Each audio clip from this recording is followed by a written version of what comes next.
Do you experience bouts of geekdom? If so, Anomaly may be right for you. In clinical studies, Anomaly's convention reports, cosplay topics, and commentary on Star Wars, Doctor Who, Star Trek, and other sci-fi fantasy genres provided a feeling of fullness while promoting optimal geekiness. Anomaly is available over the counter at Stitcher and in the iTunes, Zune, and BlackBerry stores. Learn more at anomalypodcast.com. That's ANOMALY podcast.com. Anomaly, your prescription for geek entertainment.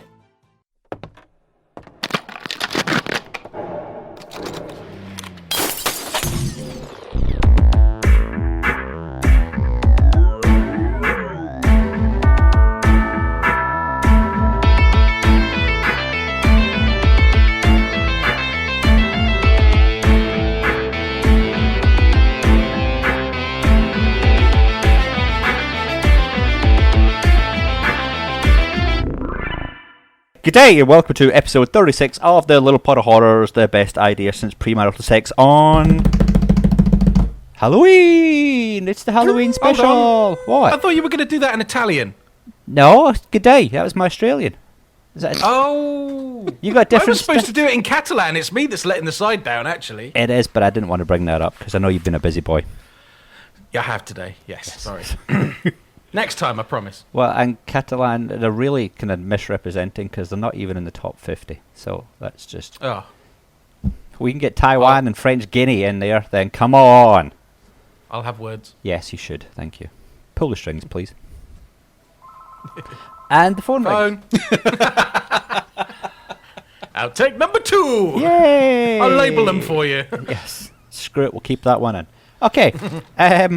As you've probably heard, we're not just me and Mr. Boz today. We're joined by the wonderful Admiral as well. Hello, sir. Buenos noches. Hey. That was supposed to be Spanish with a Transylvanian accent, but that didn't work for shit. Sorry about that. Hi, guys. That's fine. Hola. Yes. Hola. Okay. ¿Cómo estás? No bebimos vino. Anyway. No babies and wine? I'm not quite sure. Anyway. No fumo. So this is going to be our Halloween special, where, well, we're going to be all over the place, I think, today. There's a few things we want to do, Mission Impossible, there's a special movie we're going to talk about at the end. We might lose the Admiral before that. There's a lot to do. He's got to go and run away and take care of some people.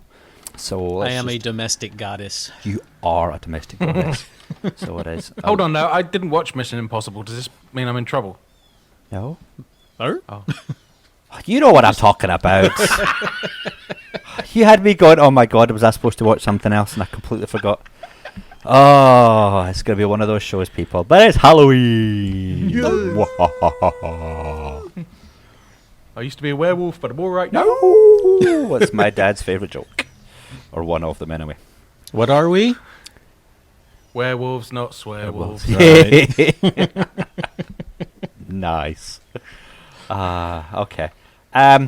Let's see. I got to tell you, Goggs, Yes, before we go on too far, you really had me worried on the last show. Really? When you like said the movies you watched and you said you liked one, you fell asleep in one and you hated one. I was really worried about What We Do After Dark. Wait, is that what it's called? What We Do in the Shadows. What We Do in the Shadows, yeah.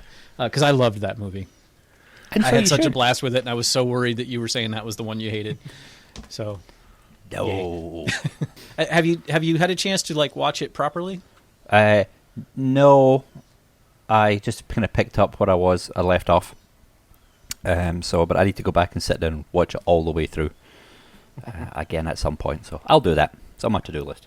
Great movie. Just wait for Netflix. Vampire that like hits an artery every time. Shit! Okay, now come on, we'll be here all day. Okay, so who's going to start? Let me start, because I did something special. So I did a couple of weeks ago. Cool. So guess what? How many movies did I watch in a row? More than one? No, how many movies do I always watch in a row? 3 normally. There you go, 3. So yeah, I watched 3 in a row. But I watched them in a very special setting. So it was about 2 weeks, I think 2 weeks ago maybe, for a Halloween, or Halloween closed, and we went to the drive-in. Oh, yes! Yeah. I watched 3 movies. Amazing. So we watched, the first one was the Poltergeist remake, and then after that was M. Night The Visit, and then after that was an original 35mm print of The Nightmare on Elm Street, or A Nightmare on Elm Street. Amazing. Wow. Yes, so that was till like 2 o'clock in the morning. But they did little things in between. The cool thing was they kind of were, which we didn't find out till the end, or not till the end, till we got, okay, here's the story.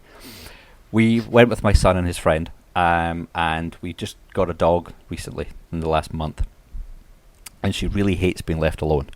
So my wife was like, oh, that's fine, we can take her to the drive-in. Lots of people do that, not a problem. We get there, we're in the queue, we're about 2 cars away from getting in, and then we read the big sign saying, no pets. Yeah. So we had to try. So we smuggled her in somehow, and we were like, okay, maybe we can just call them and say, look, we brought a dog in. Hey, she's going to be good. She doesn't bark. She'll be fine. We'll keep her down. It'll be fine. So my wife calls the line, and it's just pre-recorded stuff, and then it gets to the point. Throughout the night, there are going to be people walking around and scaring yous. So we were like, okay then. So we had to get her aunt to come and pick up the dog, which I had to smuggle through people, which was fun. And I'm glad Is this I did. because if someone came up and scared you, the dog would have let through the window like a face hugger and just... Quite possibly. And we didn't want that to happen. Or pee all over us or whatever. Or just start a big barking match.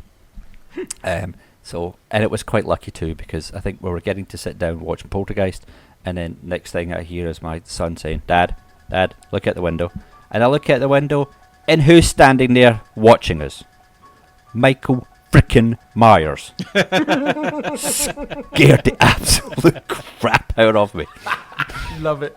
So it did, and that happened a few times through the night. Mr. Myers would just pop up at the window. And at one point, he was actually driving the car that he drives in the original Halloween. That old kind of station wagon type thing. Going through with a flashlight on his face and the Halloween theme playing. Oh, man. It made me kind of go... So just for my own, to get things in context, the dog. Yeah. Because I can't let go of this until you... Big dog, little dog? Oh, tiny dog. Okay. We don't know what she is. She's a mix of kind of Dachshund, Chihuahua, Jack Russell type thing. Definitely Jack Russell in there. Definitely. So yeah, depending on who you ask, they'll tell you different things. So the vets eventually just said she's like a Heinz 57. But super hyper and kind of tiny? Yes. Okay. Yes. Very clingy. Yeah. Face hugger material. Yes. I have to carry her around the house like a baby. So she's our 4th kid. So she's adorable. And sitting about 2 feet away from me. So, what's her name? Sammy. My sister's name. Really? She's not a dog. No, she's not. But yes, so our Sorry, I couldn't resist that. our little Sammy, Okay, so she's a dog. not Buzzy's sister. No, So yeah. Peter Venkman's girlfriend. Oh my, these are bad. Okay, where was I? So yes, so I don't know. that was very, very cool. It's the first time ever being to a drive-in. So it was a very cool experience, and it was the last weekend of doing it. I got my weekends mixed up because I really wanted to go the weekend before because I wanted to watch Scream. But right. yeah, that would have been awesome. But hey, at Nightmare on Elm Street, can't beat that. No, you can't. So it was. It was a very rough quality of the movie itself. It was very scratchy, and the audio wasn't obviously perfect and things like that. So it was very cool to watch it on the big screen. But at 2 o'clock in the morning, by the time it was getting close to finishing, 2 to 2:30, it was long. I really was like, come on, just do it. Come on, Nancy. You Get can him do already. it. Yeah. But Poltergeist, I didn't really like it. It was Not okay. heard anything that encouraged me to want to see it. It was okay to begin with, and then it got a little bit silly for me, but good performances. Sam Rockwell was good. Well, of course. Kind of thing. So that was. Well, let me just ask y'all. Yeah. How did you see the original? In my bedroom, I think, on a small screen late at night one night, and I think it was broken up by commercials. Would have been VHS the day after it aired on British television, and my parents recorded it, and I would have snuck it and watched it because all the kids were talking about it at school, and it freaked me the hell out when the guy rips his face off. You want to know something funny about that movie? I saw it in the cinema the weekend it came out. I remember I saw it by myself. I was living in Gainesville, Florida at the time. I was a freshman in college, uni for those of you on the other side of the pond. It never occurred to me that it was a horror film until last year when you guys were talking about it. Yeah, because it scared me. The scene where the guy rips his face off and stuff. But I swear I came out of it wanting to become like an evangelical Christian or something because I wanted to fight against demons. It never dawned on me that it was a horror film. And I still have trouble fitting it into that category, even though it makes perfect sense to do so. Huh. Interesting. Hey, you'd have loved the guy. I'm going to foreshadow something I was going to talk about in the next show, but I was at a Fright Fest Halloween thing yesterday, and randomly we had a film called The Vatican Tapes play, and randomly before that we got preached to. Okay. Yep. A reverend was brave enough to come and do a sermon to a Fright Fest audience in between Fright Fest movies. Now, he actually came in?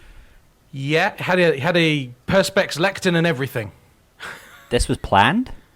Yes, by Okay. the organisers Wow. and allowed. And to the uninitiated, Rick, that they seemed to quite enjoy what he had to say. Because I'm like, you can't have a Jesus Christ is your Lord and Saviour punchline to this because you will get run out of town. So I'm like, I'm listening to it, and he's got his 5 sheets of paper, and I'm like, if you've got 5 points beginning with P, I'm going to come up there and punch you. But I like the whole structure was absolutely everything I've heard in church my whole life. And I just thought, how is he going to wrap this up? And actually, he did it very subtly, and it was all right by the end of it. But the people I was sitting with, they're sort of, oh yeah, that was kind of cool. And it's just like, but for me, because I grew up in evangelical churches, it's like, he's the guy who's just like, hey, you want to come to my church because we're hip and cool and we're not squares. And it was just like, I've heard this kind of thing so many times, and I just switched off completely. But we're in the second row, slightly to the left, and it's like the natural eye line of whoever's on stage. Which is kind of cool because a rather cute girl from Skins was checking me out. But anyway, more on that next show. But basically, Lavinia's big fucking middle finger to him was she fell asleep in the middle of his speech. And he kept looking at her. Just fucking spark out. It was only 1 PM. It's not like we'd been there hours. Oh, go Lavinia. I've been a bit mean. He's a reverend who likes horror movies and makes no apology for liking horror movies. And is obviously, he does a podcast which is about demon possession movies. That's kind of his specialty. Huh. And he knows his stuff. And he did drop one line that made me laugh because he was talking about The Exorcist, and he says something like, your mother darns socks in hell. So he had some good little soundbite bits like that, and he seemed like a really nice guy, but I was just like, don't preach at me. Was he C of E? Probably. Okay. I don't know is the answer. Oh, if he's a reverend, he's probably C of E, yeah. Okay. Or he could have been Catholic. I don't know what they call them, revs? I don't know. I haven't been a Catholic for a very long time.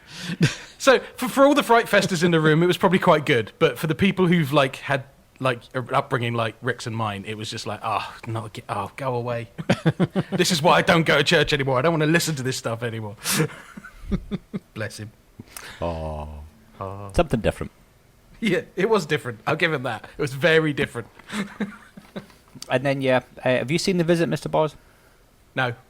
I'm not sure if you should or not. No. It's had very bad write-ups. Is it a Shamalama Ding Dong film? Is it a typical one? There is a twist in it, yes. And I didn't get it. So I did. Good. I didn't see it coming. But did you hate it? Did I hate it? No. Right, okay. Well, that's an improvement then, surely. My son was completely bored in it. Right. because it's a very slow-paced one. There's quite a bit of humour in it, and found footagey type-esque thing. Well, not found footage. Well, it's kind of found footage-esque, but not really.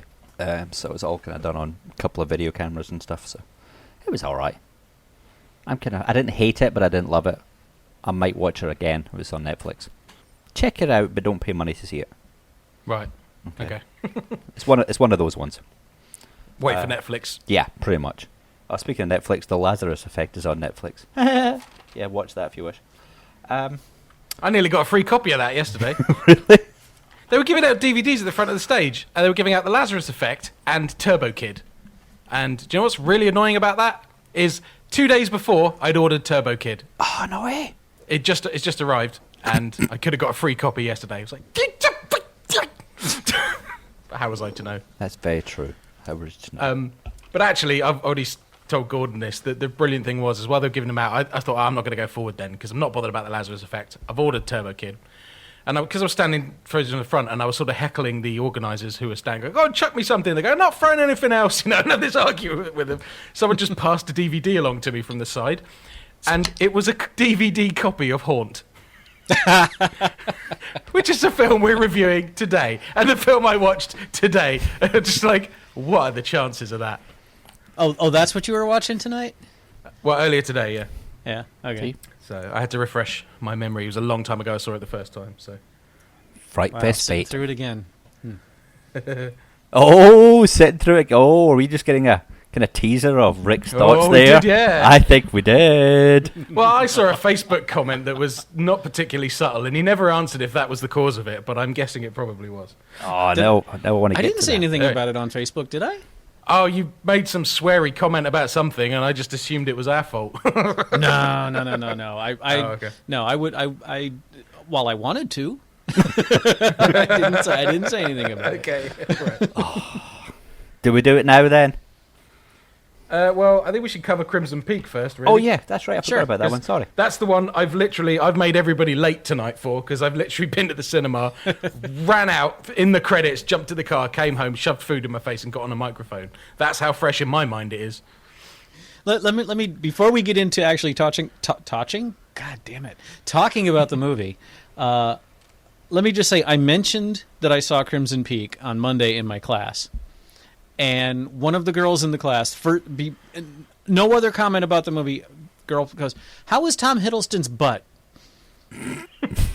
Okay. That part of the film I had no idea was coming, but apparently there's some buzz out there about it. I don't know that it's a spoiler to say I really have absolutely no criteria for grading his butt, but I suppose it was okay.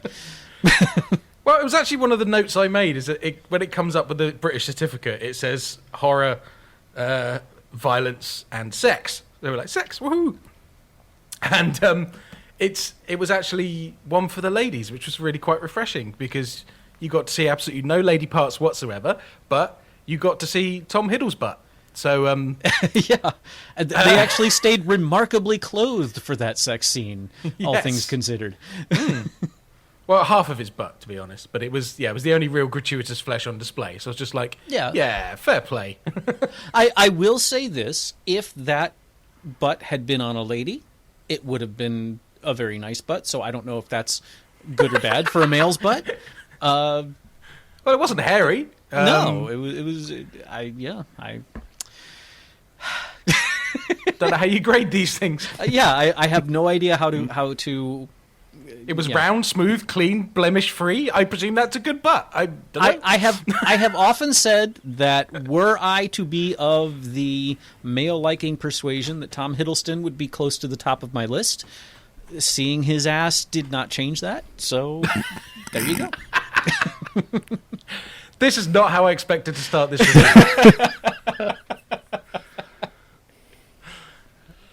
So, right, what before- did you... Go on, Well, you before we go weighed any in. further, I need to establish something because it's also going to come into play when we talk about Haunt. Okay. Is the purpose, and I may be creating a false dichotomy here, is the purpose of a horror movie simply to scare you by any means possible and generate that adrenaline crunch in your guts, or is it to tell a good story that's also scary? Both. Yeah. Okay. Or it should be both. Yeah. Okay.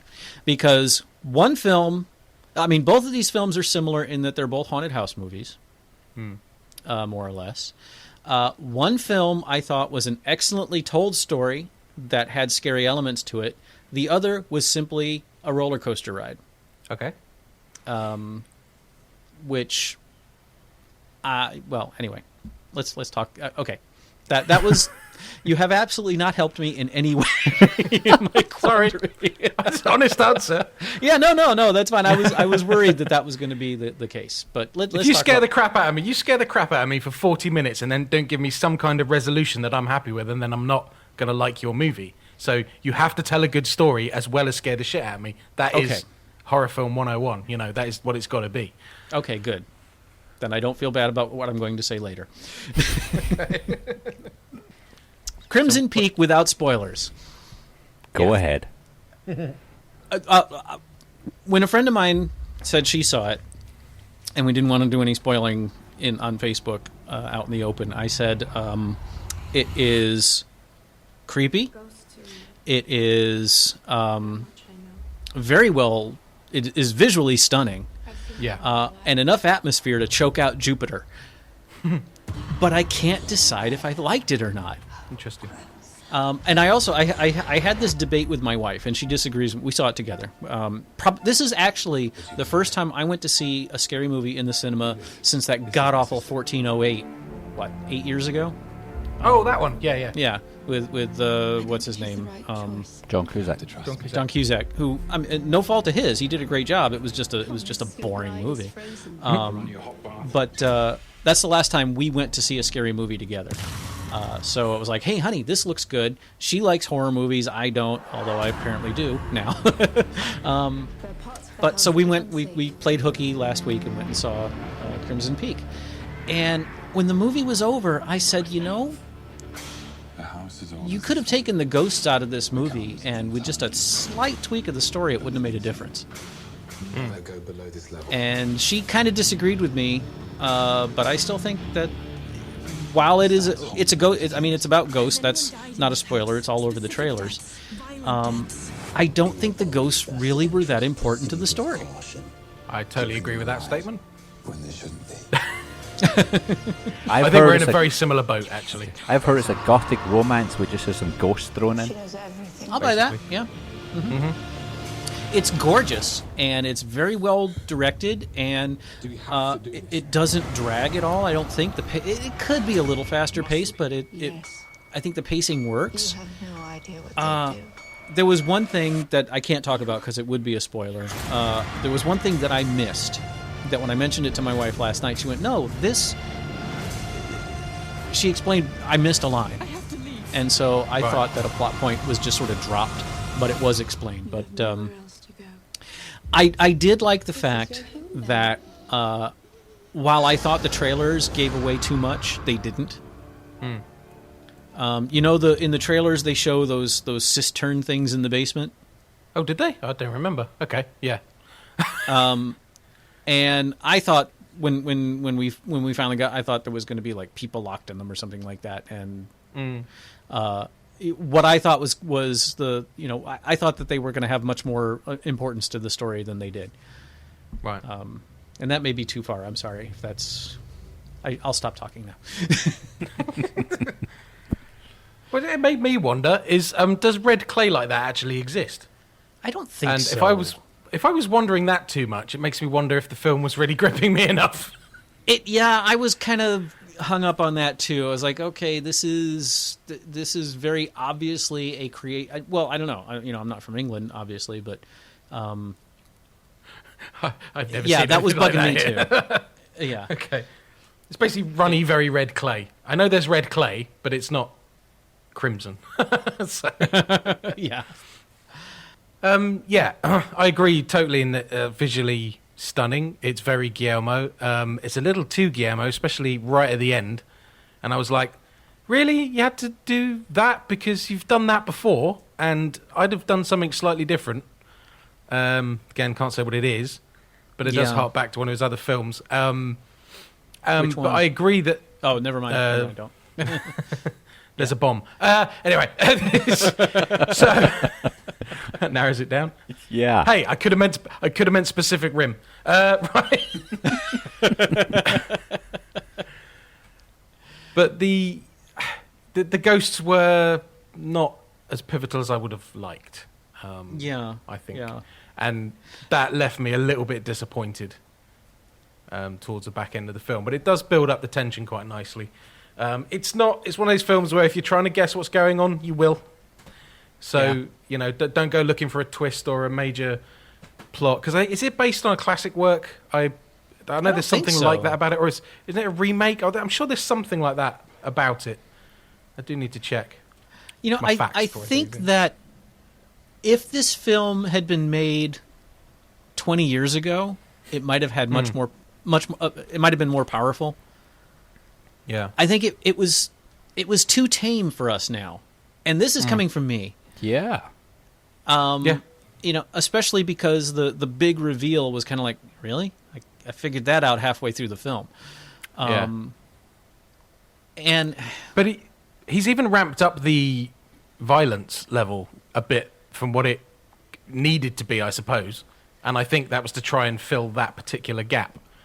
Yeah, that felt kind of forced, actually. I was surprised at the rating because when it started, it was like, because it's 15 here, and I was like, oh, yeah, it's an R here, and I was puzzled by that.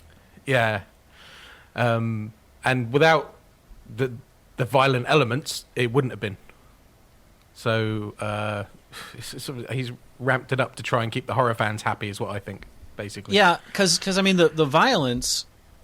You see worse on CSI or Bones. I mean, yeah, exactly. So I was puzzled by the R rating after the film. Just a language thing? No, because they only say fuck once, and the rest is all Victorian, politeness. It was clearly gratuitous Tom Hiddlesbutt. So that's what I'm calling him now. But I'm not sad. I don't regret seeing it, and I don't regret going to the cinema and seeing it. No, I don't.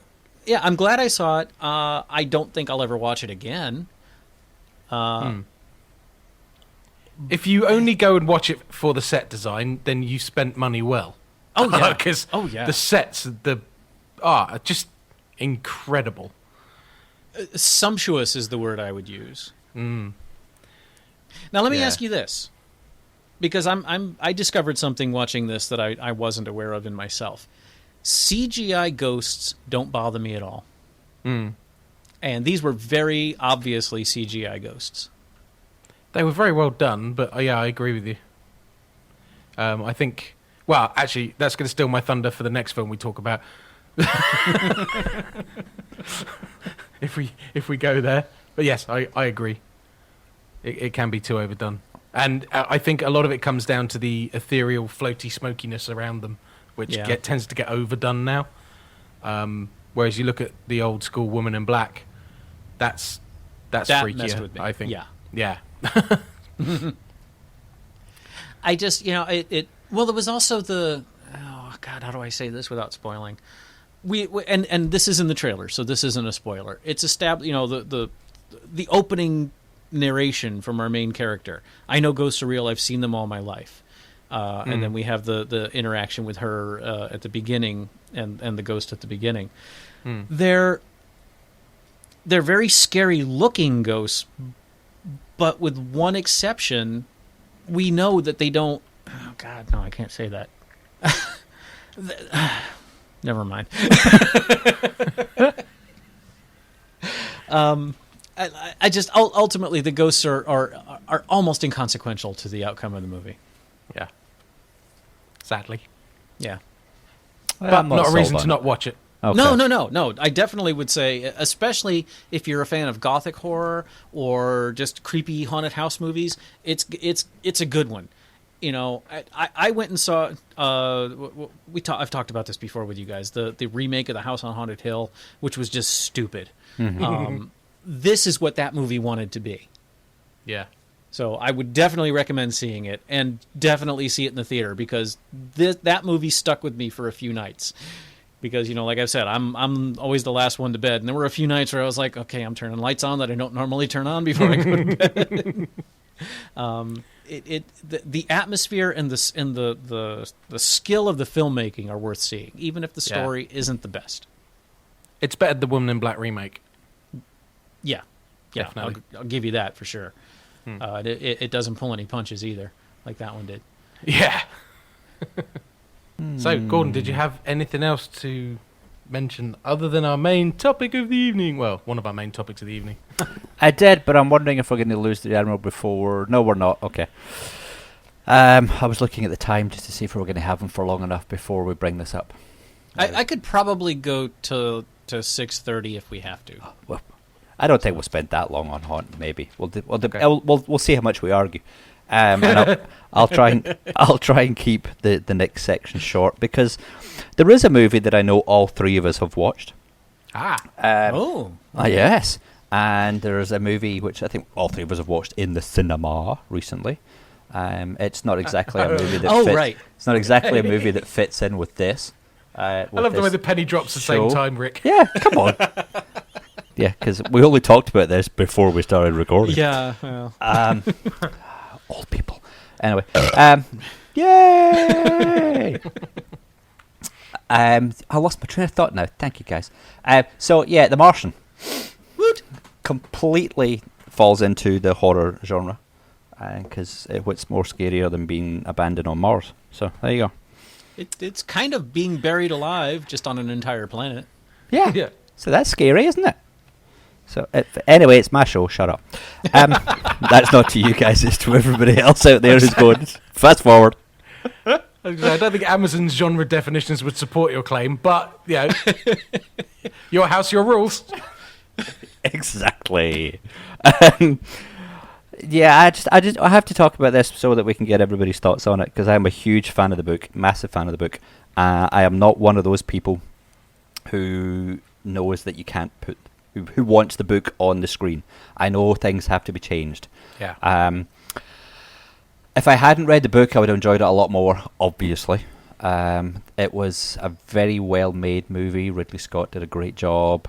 Matt Damon, I liked him at parts. I didn't like Jeff Daniels. Is it Jeff Daniels? Yeah. Yeah, I didn't think he was right for that role. Again, from knowing him from the book, Sean Bean was completely underused, unfortunately. But he lived. He did. Yes, he did live. Awesome joke for Lord of the Rings, which was brilliant. I didn't see that one coming, even though I should have. But it changed the essence of the book for me, which is a big thing. I didn't feel tension in it. I thought there was a lot more humour in it. And there is a key scene in it which didn't work. And I love it in the book, and I really wish they hadn't taken it out. Really? Yes. Which one? Or can you hint at it without spoiling? Is it vehicular? It is. Well, it's to do with vehicular, but not that one. Right. Okay, let's quickly. We'll do a little spoiler thing right now, and I'll put it in at the end so people can miss it. Okay. Back in a minute. Yep. Bye.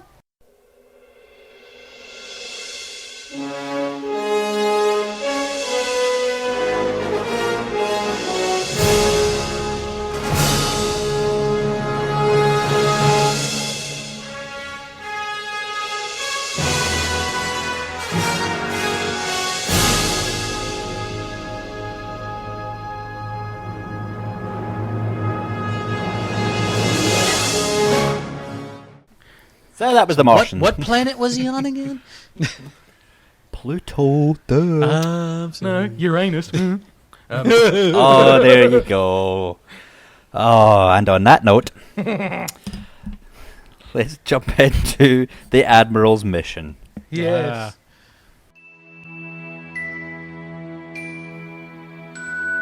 The Admiral of a starbase, podcasting hero to thousands. Absolute Shrinky dick. when it comes to horror.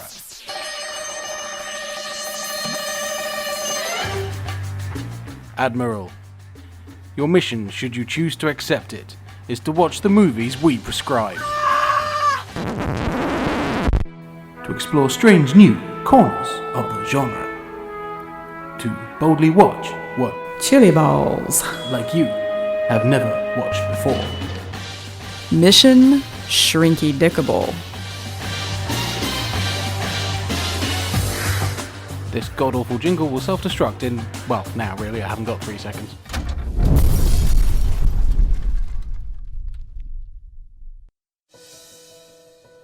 I'm Evan. I'm Sam. I live in that house. We just moved in. I've been in that house. It's cursed. Everyone, this is Sam. Nice to meet you, everyone. So who is she? I don't really know. Just be careful. Do you want to try something with me? You know what this is? No. Talks to the dead. You curious? What happened? Morello went insane.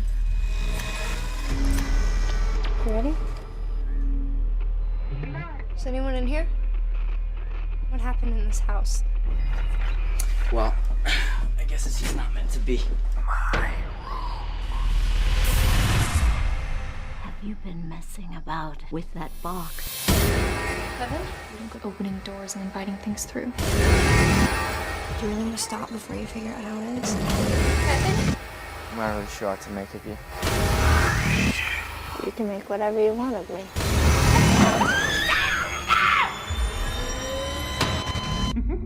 She's coming close.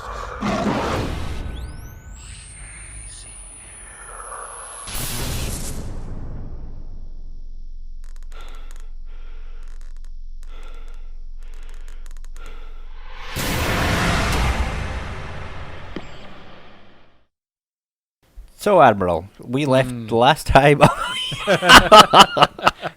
Yes, I love it. I love it. We left you to watch Haunt. Yeah, you did. Okay, come on. What'd you think? I thought this was the worst film you guys have given me yet, and not the scariest. I thought this was a shit film. No! I hated it. Really? Yeah. Wow. Oh, no, you're teasing. Come on, you're doing the tease. Seriously, I thought it was a piece of garbage. And that's why I asked you at the beginning about the difference between jump scares and a good story. This movie was full of jump scares with no fucking story whatsoever. You stunned us into silence, ladies and gentlemen. Yeah. And that concludes the Admiral's visit to the Little Horrors. So, how many ghost house movies have you watched within this subgenre of horror, would you say? Well, let's see. Well, there was the aforementioned House on Haunted Hill, which was crap. The remake. I don't think I've seen the original. It can be argued, and even the filmmakers call Alien a ghost, a haunted house movie. No. But no, we won't count that. Let's see. Women in Black. I saw The Shining, but I don't remember a whole lot about it. I wouldn't, because I saw it years and years and years ago. Yeah, Woman in Black, Crimson Peak. See, I'm really comparing Crimson Peak and Haunt, and Crimson Peak was really good, not necessarily successful in all it tried to do, but it was really well done. Whereas Haunt was just this. It was like an amusement park ride. It was like going into a fun house in an amusement park where shit jumps out at you, but there's no cohesive thread to any of it.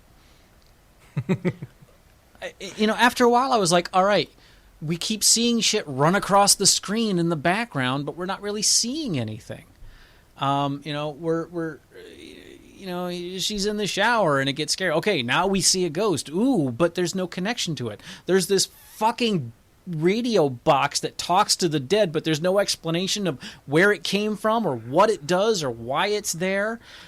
You've got this I call it magic pixie dream girl gone bad that doesn't that thread doesn't. I mean, that kind of ties in at the end, but it's you know what it felt like to me. It felt like the filmmakers had a bunch of scenes they wanted to do. And then they got about 2/3 of the way through it and went, wow, we have to come up with some way to put all these together. and they only sort of got a few of them together. Gordon, we need to give him homework for some actually bad Ghost House movies then. Because I think our position on this is we've seen so many of them that this being one of the good ones has sort of risen to the top. There's a lot of movies out there you're going to hate. Yeah, seriously. Finding a good one of these is difficult. Halfway through, I wrote this note. Slow movie is slow.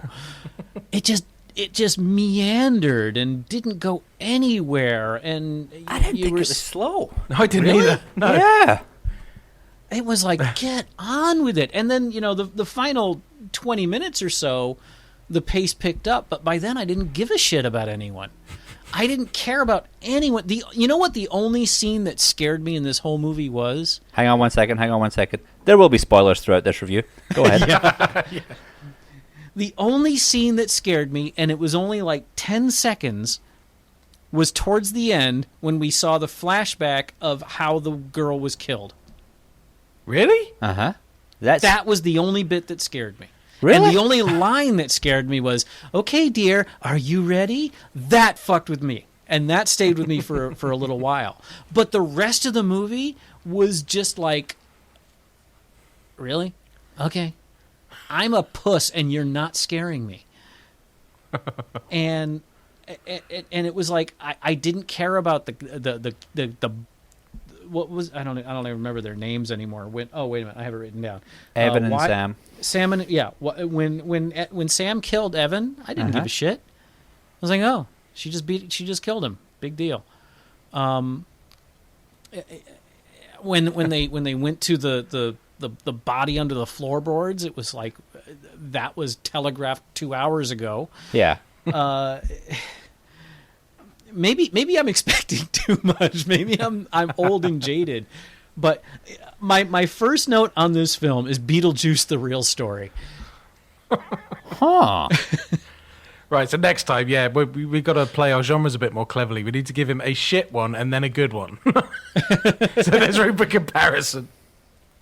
I mean, if that's why I asked you the question I did at the beginning of the show. If the idea was just to, if the whole movie is just to be when Jonesy jumps out of the locker in Alien, and you go, okay, I mean, or the dream sequence in An American Werewolf in London.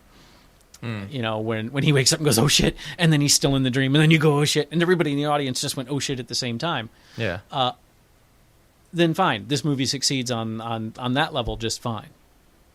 But as far as being a cohesive, well-told story, not even close. Okay, I'm handing over to Gordon. Good luck.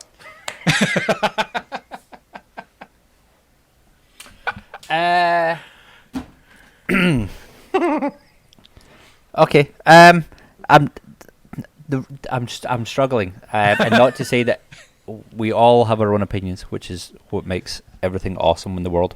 And I completely respect where you were coming from. I'm just trying. But you are wrong. Well, of course she's wrong. But I'm just trying to put it in my head that I'm trying to run through in my head what we need to give you, or what you're looking for in a movie, and whether that actually properly exists in 99% of horror movies. Yeah. I just want a story that works. I just want a story that makes sense, that has a cohesive through line. One of the things I wrote down was this either needed 30 more minutes or a better use of the time it had. It felt slow, and yet it didn't. I felt like it didn't use its time well enough. It could have used more. It needed more, but it had too much already. That was it. And feeling slow in an 85-minute movie, that's something wrong there. Okay, I've got an angle to come at this, right? The problem is it does tie into Crimson Peak a little bit. So if I say anything too spoilery, we're going to have to cut it out in the edit and somehow deal with that. But it's the only way I can put things into context for Rick, I think. Okay. My problem... Hang on, one sec. Did you watch Crimson Peak first or Haunt first? Haunt first. Okay, thank you. Interesting. Okay. Crimson Peak does with ghosts what I don't like, in that halfway through the film, they're scary at first, and then you get to the plot point and you're like, oh, they're not scary anymore, they're trying to help. Well, that was obvious from the beginning, yeah. Yeah. So that immediately takes a scare factor out of a ghost story for me. And what I love about Haunt is you think that's where it's going. There's a baby involved. There's injustice. These people have been wronged. And the ghosts are coming back to get their vengeance, or somehow, you know, the little girl saying, oh, you need to make friends with it. And it's like, yeah, you can't make friends with it, because the one that's the problem is out for vengeance on any living other human being. And there is no neat little bow. There is no happy ending. So many of these ghost films, you get halfway through, the ghosts are there to help. They're not scary anymore. You dig up some bones, you burn the bones, the ghost goes away, and then at the end, because it's too happy Hollywood an ending, the directors go, oh, let's just put a jump scare just before the credits to make you realise it isn't actually fine after all. And we're so sick of that. And hello, Mama. The end of this film is just, fuck you, that's why. Do you know what I mean? It's like, beam to death with a hammer and fuck off. That's the end. And you're like, oh, there was never any hope for these people. There was never any getting on side with the ghosts and getting out of this alive. And it is one of the best it is helped with CG, but it isn't a CG ghost. It is a prosthetic real person enhanced by CG, and it is one of the most convincingly scary visages of a ghost that I've seen in one of these movies. I'll give you that. I don't disagree with you at all on that. And that was what I was trying to not say spoilery about Crimson Peak earlier, was that it's pretty clear from the get-go. The ghosts, with the one exception, Gordon, stick your fingers in yours for a second. The ghost of the mother, which was not trying to do anything other than just be creepy, which really didn't even need to be there. You know, it was obvious the rest of them were just trying to point her in the right direction. Yeah. I agree with you about the ghosts in Haunt. It was but I think Woman in Black did it better. Because you had the Daniel Radcliffe goes, all right, I found the body of the dead boy. I've treated him with respect. Everything should be great. And she's like, fuck you. Yeah, I don't care. That's not what I'm about. I agree that the supernatural trope of what did the ghosts want? We have to just do this, that, or the other thing, and that came up in Crimson Peak too a little bit. But it's also in this one, you've got the woman that this all centers around, the evil bitch that created the whole problem and is still alive and is telling the story, is still alive and telling the story at the end of the movie. You're like, where's our justice? I wanted to see her nailed to the wall, and it didn't happen. And these are the things they're doing now in movies, because we've seen everything and we're fed up with the neat little bow at the end. It's a bit of a Japanese influence. And that didn't bother me. I don't mind an ambiguous ending. I'm cool with ambiguous ending. I've said that Woman in Black copped out. They could have done an awesome we don't fuck everybody ending, and they bailed. They chickened out at the last minute. And it wasn't just that it just wasn't set up well enough. And then there was that whole radio box thing that they made such a big deal about it. And then, neither explained where it came from or what importance it had. No, but you see, that's the clever bit. Do you need that? No, they didn't make a big deal out of it. And it's this amazing, who the hell invented this? It was like EVP before EVP was a thing. And somebody's worked out that you can set up an EVP box, but put a little tuner on it that tells you with a little red light when you're tuned into not a radio signal, but an ethereal signal. Yeah. And I thought that was really clever. But to not tell you anything about it or make a big deal about it, other than just burn that and it might be all right, leaves it a complete mystery. And again, fuck you, that's why. I dig what you're saying, and it may just be that didn't work for me. I would have, the importance they placed on it and the ultimately unimportant role it played bugged me. But it triggers everything. Well, did it? Yeah. Well, yeah, if they didn't start that radio up or the little box up, then nothing would have happened. Yeah. Well, no, shit was already going on in the house, wasn't it? Yes, there was but it was things going on to say the house was weird, but they hadn't called on anything. No, what it was is the stuff going on in the house was the ghost of the little girl and the ghost of the boy. Weirdly, not the ghost of the sister who hangs herself, but those ghosts are present in the house and appearing, but they're not really fucking with anyone. As soon as you turn that box on, and obviously the guy we see at the beginning, who we then find out is the husband of the bitch that set it all off and has lost his 3 children and is heartbroken. His last resort is this box to try and find his children. And they talk to him, and all they say to him is, "She's here. Because you've opened this box, you've just invited her to turn up," and she kills him. And then basically that happens twice with this box. They use it twice. The first time they use it, she appears. Yeah? And then the next time they use it, she appears again, just a bit more pissed off. And they're sort of in and out of the house in the intervening part. So, do you know what I mean? That's the trigger for her to arrive, but the other ghosts are already there. So it does sort of serve a plot purpose, but I don't think they make too much fuss about it. It's just like because it's basically, it's a MacGuffin. It's the equivalent to, hey, let's get a Ouija board out, which is what every other movie does. Yeah. So we like this because it was like, it's not a Ouija board and it's not sitting around with candles and a seance and holding hands. But that's, again, because we've seen hundreds of these movies. You haven't. You see, so for us, it's refreshing, different, and a bit unusual, you know? I guess, but if you need, and I've said this about movies not involved in horror either. It's one of my bitches with J.J. Abrams' Star Trek movies. If you need to do homework to understand a movie, then the movie doesn't work.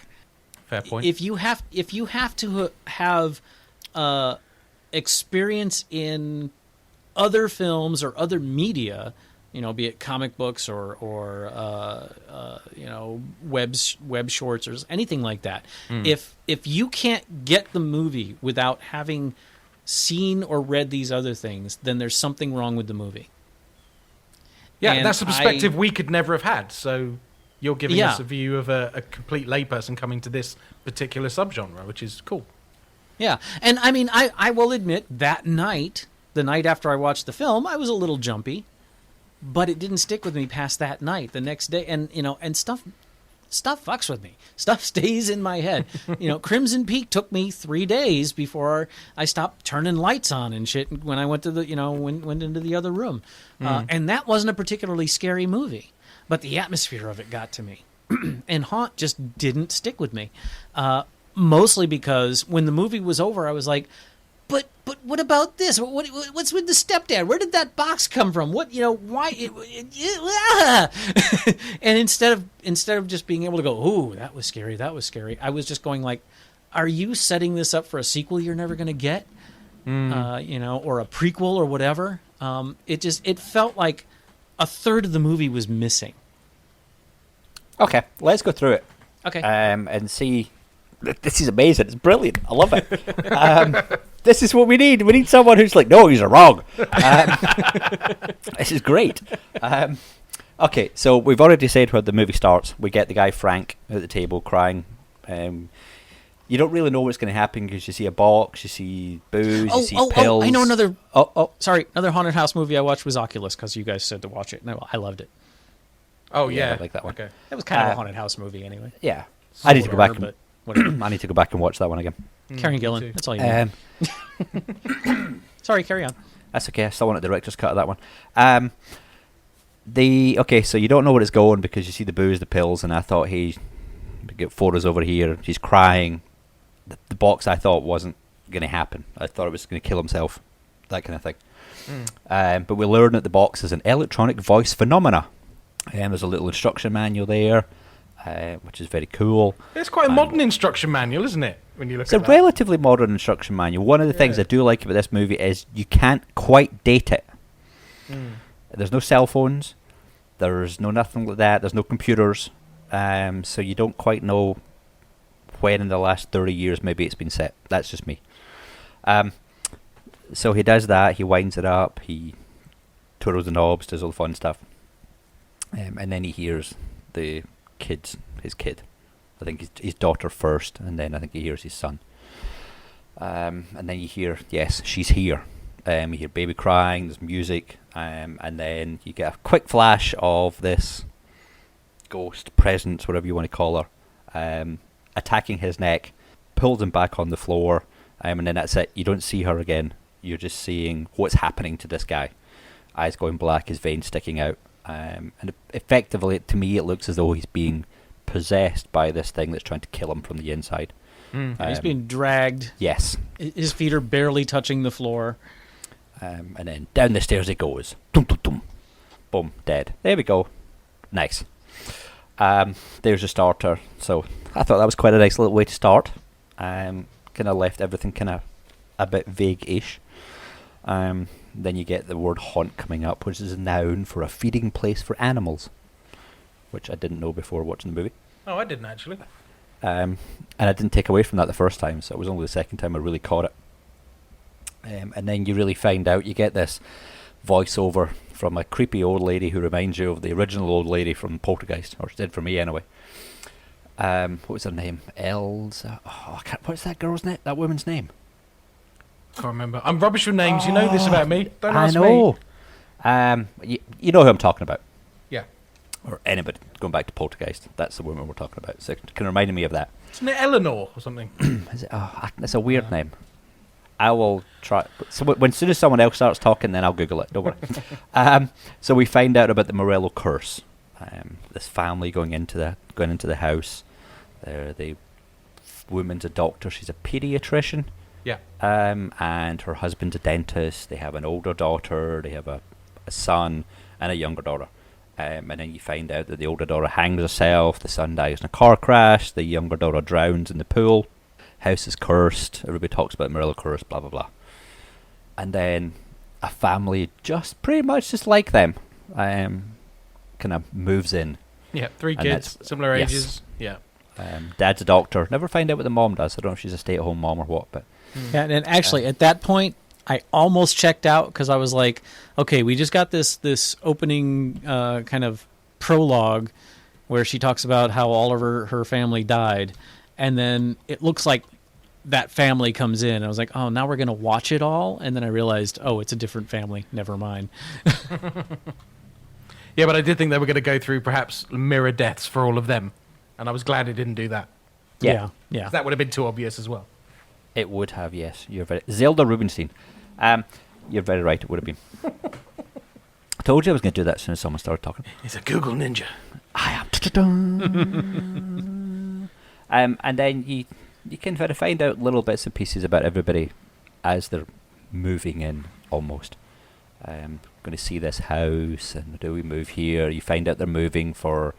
There's some trouble with the son. The son's a bit troubled. Don't think you ever quite find out, unless I missed it, what the troubles were with him. No, he seemed pretty. Maybe it's just because I live with an actual troubled teen, but he seemed pretty normal to me. Yeah. So you find out some things. The oldest daughter's going to go to college. You just get kind of family life. Everything goes kind of nice. Everyone's moving in. Nice little dinner party scene, or dinner scene at the dinner table. Having a little pizza, as you do in the middle of nowhere, because you can always get pizza everywhere. And then where are we?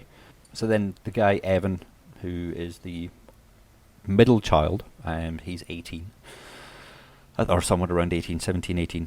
He decides to go for a walk one night. Yep. He's like, gotta get out of here, go for a walk. And then we got, I think it's either before or when he's going out for a walk, you get a kind of scene cut into a house where you hear an argument going on and a girl getting slapped around a little bit. That's all you see. And then next thing, Evan finds this girl in the woods, and she's there crying. So it's obviously a sad moment. Oh, you missed the scary woman coming to get her painting. Oh, yes, I did. Speaking. Yeah, completely forgot that. Yes, I did. Sorry. So yeah, he ends up picking the Morello. same room, doesn't he, as the dead son, and his sister's there. She opens the cupboard, and there's a really creepy portrait of the dead son in the cupboard. Yeah. And I think it's a bit of an effect shot, that, isn't it? Because the face is all fucked up when we first see it, and then when she looks back again, it's normal.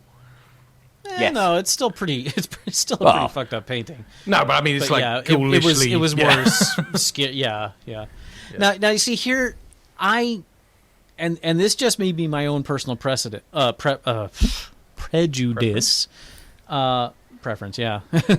I think jump scares are kind of a cop out, and so once in a while it's fine, but I think this movie uses it way too much as kind of a fallback, and that like I said, that's just me, or it may just be me. It just seems to me it's easy, it's lazy, and Crimson Peak did it a bit too, where it's something innocuous, but you throw a big, loud, scary chord. At the same time you jump to a new, and everyone in the audience is going to go, wah! But is that really scary, or is that just you startling everybody in the house? No, you're startling them, and it's fun. Yeah. And I always find it fun, and it's more fun when Lavinia's sitting next to me. Because, like at this festival yesterday, there was a film, and there were a few jumps, and I jump internally. There's not much physical movement when a film makes me jump. But when she digs her fucking fingernails into my forearm, then I jump. And there was one jump like that. I was just like, ah! Well, it was like, and then I just laugh afterwards. I love it. Okay, like in The Woman in Black, where Radcliffe gets to the house for the first time, and the raven comes flying out of the fireplace, and you're like, oh fuck, okay, yeah, it's just a bird. It to me, it's like the spice in a recipe. Every now and a little bit goes a long way, but if you put too much in, you ruin it. Yeah. Okay, fair enough. Carry on. Yeah, suddenly I'm a fucking connoisseur of this shit, right? No, I'm still right. My brain is just going a million miles an hour, going, what the hell can we show them? Well, okay, sorry. I got what I was going to say then. That's all right. Me as well. Me too. You've really got me on this one, Admiral. Well done. Okay, so Sam and Evan find each other, and pretty much Sam kind of susses him out right away that he's there to help. He wants to help her. He sees a girl crying. So what do you want to do? When you see a girl crying, what do you want to do? It's kind of natural instinct to most of us that you want to help. You want to give her a hug and see what's wrong and tell her everyone's going to be okay and things like that. Especially in the middle of the woods when it's frickin' freezing and she's not got a jacket on. Yeah. Cold enough to snow, but the lake is still liquid. Oh, that's the same here. Oh, does that happen? Okay. Yeah, quite. Okay. Yeah, like snow. We have a thing here, too cold to snow. So if it's like -2 or 3 or 4, maybe 4, it probably won't snow. Oh, okay. But around 1-2 degrees, it will snow, but it's not cold enough to freeze anything. It's very and I think they had a swimming pool there too, and that probably got chlorine and stuff in it. So okay. I don't know. I live in Florida. I don't know. Yes, but You've never even seen snow. Exactly. Yes, I have. I spent the first 12 years of my life in New England. But yes, you do get the phrase "too cold to snow," which is okay. It makes me fun. It makes me laugh every time. So we get introduced to her, and he's not a bad-looking kid. She's not a bad-looking girl. Not at all.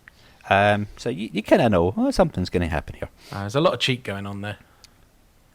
A lot of cheek. Yeah. Like she's had collagen injections in both cheeks. Sorry, I'm being a bitch. Sorry, carry on. Meow. So then we've had that, and where are we? So she susses him out pretty well, and he kind of goes his way. She runs after him and gives him a little kiss on the cheek. Thanks for caring. Yes, all is well. And then I think it cuts to the next day, if I remember right. He's watching a show, or a movie, should I say. Night of the Living Dead, if I believe. Always. Yeah. Yep. There you go. Well, it's public domain. Exactly. And then because of that, it's also now. I said to Lavinia today that is the 555 of horror movies. So the 555 phone number. Oh yes. The horror movie equivalent is if somebody is watching television, even if it's with their breakfast at 9:30 in the morning, they will be watching Night of the Living Dead. It's a trope now. I never thought of it that way, but yes, very good. So what happens when he's home alone watching a movie? Power cut. Obviously, it's got to happen, isn't it? Yeah. And then what happens? He has to go downstairs and find out what's going on. And in my notes, I wrote, "Why are the breaker panels always in the basement?" and it's a serious question because I don't. Again, Florida. I've spent most of my life in Florida. We don't have basements down here because we have water 6 inches below the surface. Is that a thing up north that the breaker panels are always down in the basement? I'm not sure. I've got two breaker panels. I've got a sub panel in my cellar, and then I've got the main one in the bedroom. So I'm not sure. Okay. As are either in the kitchen or in the cupboard under the stairs. Okay. Yeah. It seems like putting your main circuit panels in a most inaccessible place doesn't make a lot of sense, but it works for movies, so okay. And the If there's darkest any- place. Yes, the scariest one. So if there's anybody out there who can tell us, podofhorrors@simplysyndicated.com. Address it to Admiral, shut the fuck up. That should be the subject line. So when we're down there, we start to get a little bit creepy, because obviously the lights are a little bit creepy. He obviously has no idea, he's never been to a fuse box before, how it actually works to see which one has actually gone out. So he's flicking them all off one by one, which is a bit weird. But anyway. He said flicking them off. Sorry. Oh, man. If it helps, I thought it, I just didn't say it. And then we get some kind of creepy little things happening, which you can hear the baby crying again. So this is obviously a recurring theme in it so far. What else happens there? I can't. Just quite flicky read my lights, note I think. properly. It's just the usual flicky lights. I think we see a figure in the background at some point as well. Yes. Yeah, is this the beginning of things moving across the camera in the background? Yeah. Okay. So you know something's definitely not right in the house. Oh no, it's the flick light on, figure in doorway, flick light off, figure gone trope. Yes. Which is done all over the place, basically. Have you seen? Sorry to sidetrack. Have you seen that thing going around Facebook? If horror movies were real, Yes. where the guy's flicking the light on and off, and the thing's out there when the light's off, and then it's on, and Well, then there finally was- it's like right in front of them, and they all just beat the shit out of it. Yes. Which is hilarious. Basically, there was a short came out last year or the year before called Switch, I think. Yeah. And it's basically that light on, off. It's there, it's not. It's there, it's not. And they've done the same with mobile phones now. It's there, it's not. It's there, it's not. And they're really creepy little shorts, and they did really well at festivals and whatever. So this was an Switch scared the absolute shit out of takeoff. me. Yeah. So this is just an absolute take on that. And they just... One of them just starts kicking the hell out of it. The other one runs off, and you think, "Oh, chicken!" But he's like, "No, he's just got to get like a bat and a gun, and they just come back and they shoot it." Just go, "Whoo!" Scared the shit out of me. And walked off. It's brilliant. Yeah, hold up.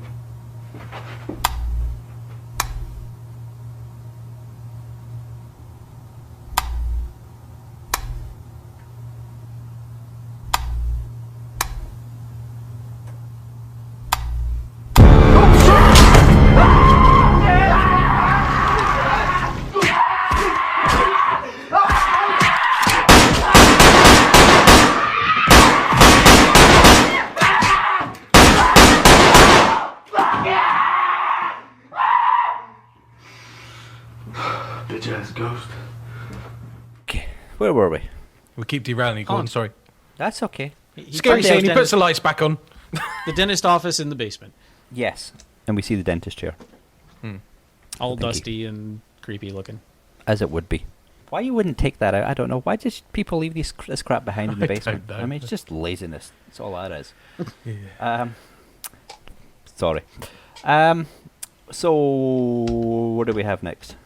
I'm not sure. Oh no, we see some. I think there's some cutscenes or some flashbacky stuff to a swimming pool. To the swimming pool. Is it? And because because that's the youngest girl who's drowned, and the little girl in the background is the girl who drowned. Well, there's a lot of like 2 or 3 frame flashy kind of stuff through the whole film. Yes, they do that quite a lot, which I think is done to a very good effect. Actually, I hate to do this, guys, and I Oh, know God, you're that's the trying time. Yeah, I have to run. The folks are back, and the kids are back, and I have to go be daddy. That's fine. But I promise I will listen to everything you all have to say when you put the show out, and I will listen with an open mind. And I didn't hate the movie, despite my kind of making it sound like I did.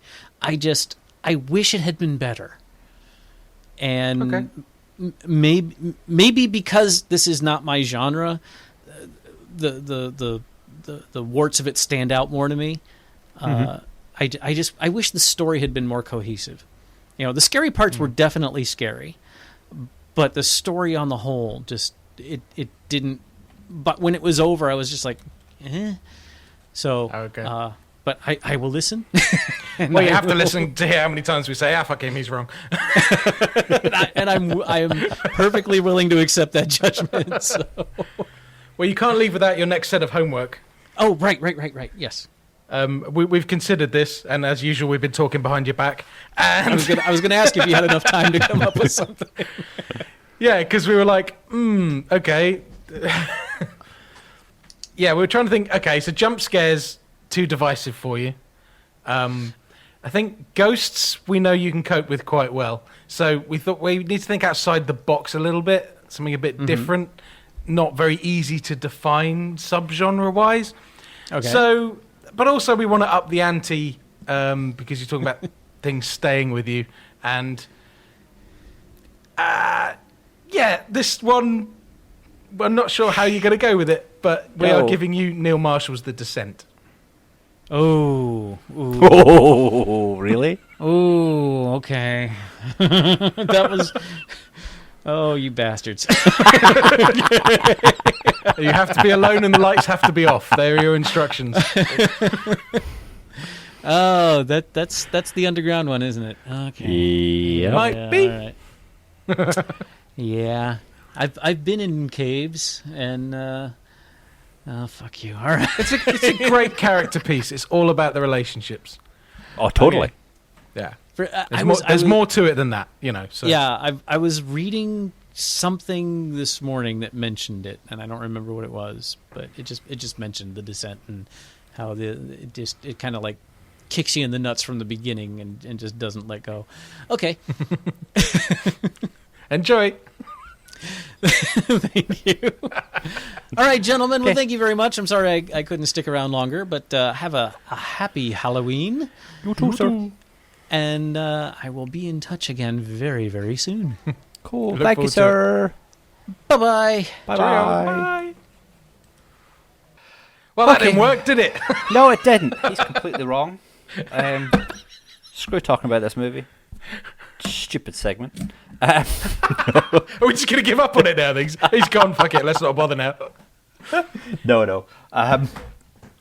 We've told people half the plot. I think we'd got to the point basically where our guy he's asleep in bed. He's a spoiled little shit because he's got this massively huge bedroom and he happens to have a double bed. Yes. I didn't have a double bed when I was his age. I always wanted one, but now I know.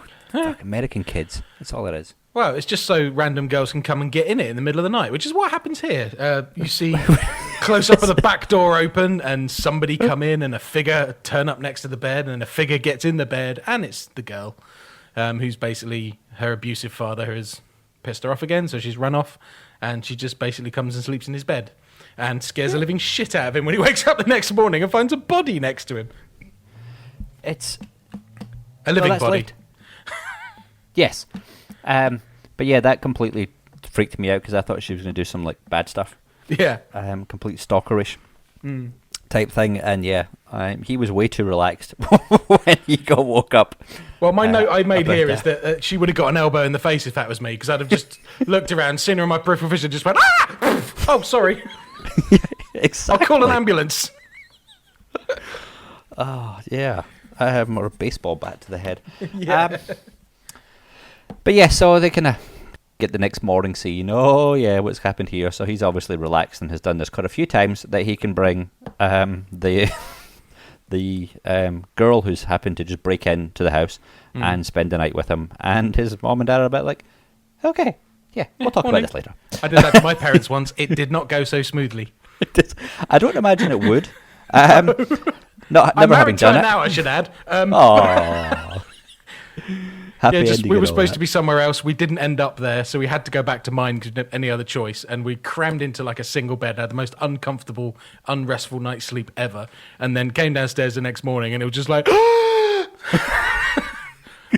was just we needed to sleep somewhere. But actually, it's his little sister who's a bit weird who finds him in bed together the next morning. Yes, just it is. Hi. Yeah, she's a bit kind of distant. Yes. because I know for a fact that if my youngest had found my son in bed with a girl, she wouldn't have just been going, "Hi, how you doing?" She'd have been running down the stairs, screaming, "Mom!" Exactly. That's exactly what would have happened. As Mom runs up with a baseball bat, trying to get the girl out of the room. But that's just my wife, people. Okay, so they go out and we find out there's a little bit of a story, and Mom's trying to say, like, okay, she's obviously got her issues, seen the bruises, just be safe, be careful. Yeah. He's like, yes, Mom. Yes, Mom. Okay, yeah. Don't do anything stupid. So the very next thing they do is she says, hey, there's this creepy box thing in that cupboard in your bedroom, because I've been in this house before, by the way, and it talks to the dead. So shall we have a go? And he's like, okay. Now, at that point, I'd be like, fuck off. In fact, take it with you and burn it on the way home. I'm not playing with that. No, we're not, but he's troubled, remember, so we don't quite know why he's troubled. Yeah, that's true. If I was in a horror movie, it would be shit. So yes, it would be the 10-minute or the 10-second version one. It would. Yeah. So they do play with it, and it happens. They get as we have talked about before, it kicks things off again. We get the she's here. It's all a bit weird, and it's like, okay, that's weird. Yeah. Let's get out. Everything will be fine. We do get a few jump scenes. No, not jump scenes. We get the scene beforehand where they're obviously taking drugs, because there's a horror movie with teenagers in it, so they have to take drugs. Oh, they take a couple of drags on a spliff. It's hardly taking drugs. It's taking drugs. They're like, oh, we were a bit stoned. I'm like, piss off, would you be stoned after 2 drags? I mean, come on, that's all you had. Very true. There is a little scene with his sister as well. He comes past his sister's room and she's talking to her doll. And she's like, yes, is that before? I can't remember when it is, but yeah, she's talking to her doll, and there's water all over the floor. Yes. And she talks to the doll and is like, are you okay? Yeah, I'm okay. Okay, I'm going to close the door now. Yeah. Not, where the hell did this water come from? You could slip and trip on that, get a cloth and clean it up. What have you been doing? The big brother responsible thing. He's just like, okay, just leave you to it. And then we get like a creepy face of the little kid ghost in the doorway. Another little jump scare, which I quite liked, because at this point it's quite it's a subtle little ghost movie with a couple of little jump bits, but I didn't find it was too heavy-handed compared to some I've seen. Yeah, I didn't think there was. They didn't play the music on. They played it in some scenes to make you kind of jump, but other times it was just, it's there. Yeah, we're not going to do anything. It's just there to kind of put you on edge, or exactly, kind of put me on edge, which I quite liked. Again, we've seen things done differently, so we're obviously coming at this completely different views from the Admiral was. Obviously. So, where are we? So, yes, I think, when is it? So, she stayed over again, and they have a cool little family meeting about stuff happening, and they're like, oh, yes. we talk as a family, we communicate. So, they actually do talk about ghostly stuff going on. Because she's in the shower. She stayed again overnight. Oh, that was it, yeah. She stayed again overnight. She's in the shower. He's getting her clothes or whatever. Oh, he's got clothes beforehand. She goes in the shower, and something happens. We get the shot, I think, what Rick mentioned. We get the shot in the shower of the ghost. Yeah. Kind of coming at her. So she saying her name, more importantly. So, yeah. She obviously screams, and everybody runs up, and it's all well and good. We have the little not intervention, but the little chat about it, and everybody's kind of the elderly sister. I shouldn't say it quite that way. The older sister is kind of cool about everything. She's not kind of like, she clearly believes them. Weird. Yeah. She's like, no, if we're going to talk about it, let's do it properly. We're going to talk about it.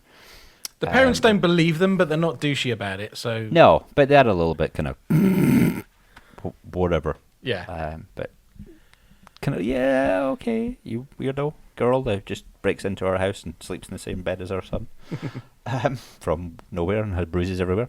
Oh, hold on, we get the little sister saying, oh, I think you should just make friends with the ghost. And she's talking very declaratively about talking to ghosts, and she's scribbling away on a piece of paper.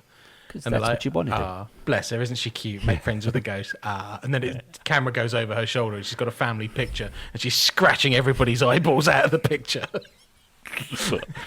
Yeah, obviously she doesn't show that to Mom and Dad to put on the refrigerator door. No. But this might be where we lost the Admiral, because all this kind of involving the whole family thing happens, and the mum has a little sit down with her and says, you know, Just don't hurt him, okay? He's been through some stuff, and they're quite cool parents in that they're trying to be cool parents, but they're not trying to be too cool parents, but they're still a bit too much like the parents, if that makes any sense. So they're doing a pretty good job. But then very conveniently, they just all fuck off. Yep. Because they're not really in the rest of the movie, and they're not there till the end again. And it's just like, oh, we kind of don't know what to do.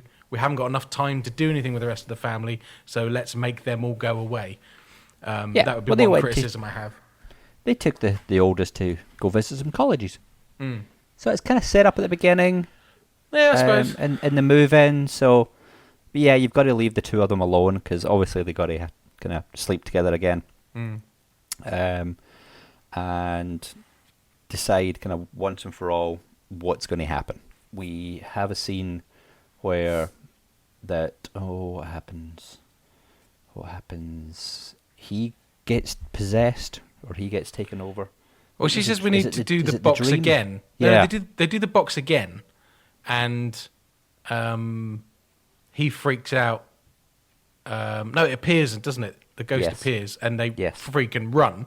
She keeps running, but he stops and looks back and sees it coming towards him, and sort of freezes in terror, and it catches up with him, and sort of possesses him, and he's struggling on the floor. The veins are going up his face. His eyes have gone black, like the guy at the beginning, and he's going to throw himself out the window, basically, and Sam comes running back up the stairs and stops him, and he tries to strangle her, and she hits him in the face with a lamp to stop him. As you would. Yeah. And then she hightails it out there and leaves him. Yeah. Which is understandable. Yeah. So it is. So I thought that was a really pretty cool scene, how his body was moving and stuff. Yes, sort of arching off the floor. And yeah. It's very well done. But interesting how they did that. It's kind of in reverse, or there was little wires you didn't see, or he's just athletic. Yeah. So then we go find him. He goes, finds her to his house. You get a little scene with the dad. You don't really see the dad's face. No, he's blurred out. Blurred out, yeah. I've missed a key bit. We missed a key bit. When he's sleeping in bed, he has the dream about the what's her name? Dr. Morello, the pediatrician. Sorry, I couldn't get it out there. And meeting a baby, kind of dealing with a mom with her newborn baby, and how it's nice and neat, and it's gobbled up his food, and it's a cute baby. And we mentioned the husband's dentist, and the girl does a bit weird thing. Yeah. When you mention the husband, so you're not quite sure what's going on there. Then you get a little scene coming out, and she kind of looks up and puts the baby in the car, looks up to the window, and there's the dentist, the husband, staring at her. So it's like... Well, she smiles at him as well. She smiles at him in a very knowing way, and gets in her car and drives off. So the only reason that made me remember that we forgot that scene is because she drives off in a yellow car. And little bit spoilerific, but if you listen to this, hopefully you've watched the movie. You see that there is a car which is covered over at Sam's house, but it's peeled back just enough so that you can see it's a yellow car. Oh, I didn't see that. I only caught that because at some point before that, we had it paused for some reason, and my son went, okay, so that's Sam's mom, and she's obviously dead. And it was like, I can't remember what happens in this movie. Yeah, well, at that point, Lavinia worked it out, the entire plot, told me the entire plot. We did the same. We paused about the same place, and she went and hung out some laundry, came back in and went, right, she's the ghost, that's her baby. She killed her. I was like, okay, fair enough. So maybe not the strongest plot. I still didn't get it though the first time I watched it. I didn't get it this time. It's the second time I watched it, and she got it before I did. So. But yeah, so they meet up again. She's like, okay, I'm sorry, shouldn't have hit you, kind of thing. It's like, no, it's my fault, blah blah blah. But we're going to get to the bottom of this. So they go and visit Dr. Morello. Yeah. He doesn't want to let them in at first until they say, hey, there's something in that house. And she's like, oh, yeah, sure, come in. Which I thought is a bit weird the first time I watched it, because you don't know. Is she going to go a bit nuts? Are we going to get the true story here? Is she going to let more in, kill them, whatever? Yeah. She's hella creepy, that woman. Yes, she is. Really well played, this role.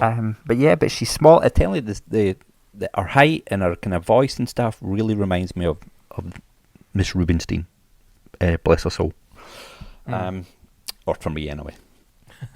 So I think it's just small women with creepy voices. But she tells them what to do. Oh, and she screams at them. That makes me jump. But yeah, basically burn the box. Just burn it all. And forget about it. Yeah. Duh. Because obviously she's got a secret and she doesn't want you to find out. And shut that little cupboard door thing. Yeah, make sure.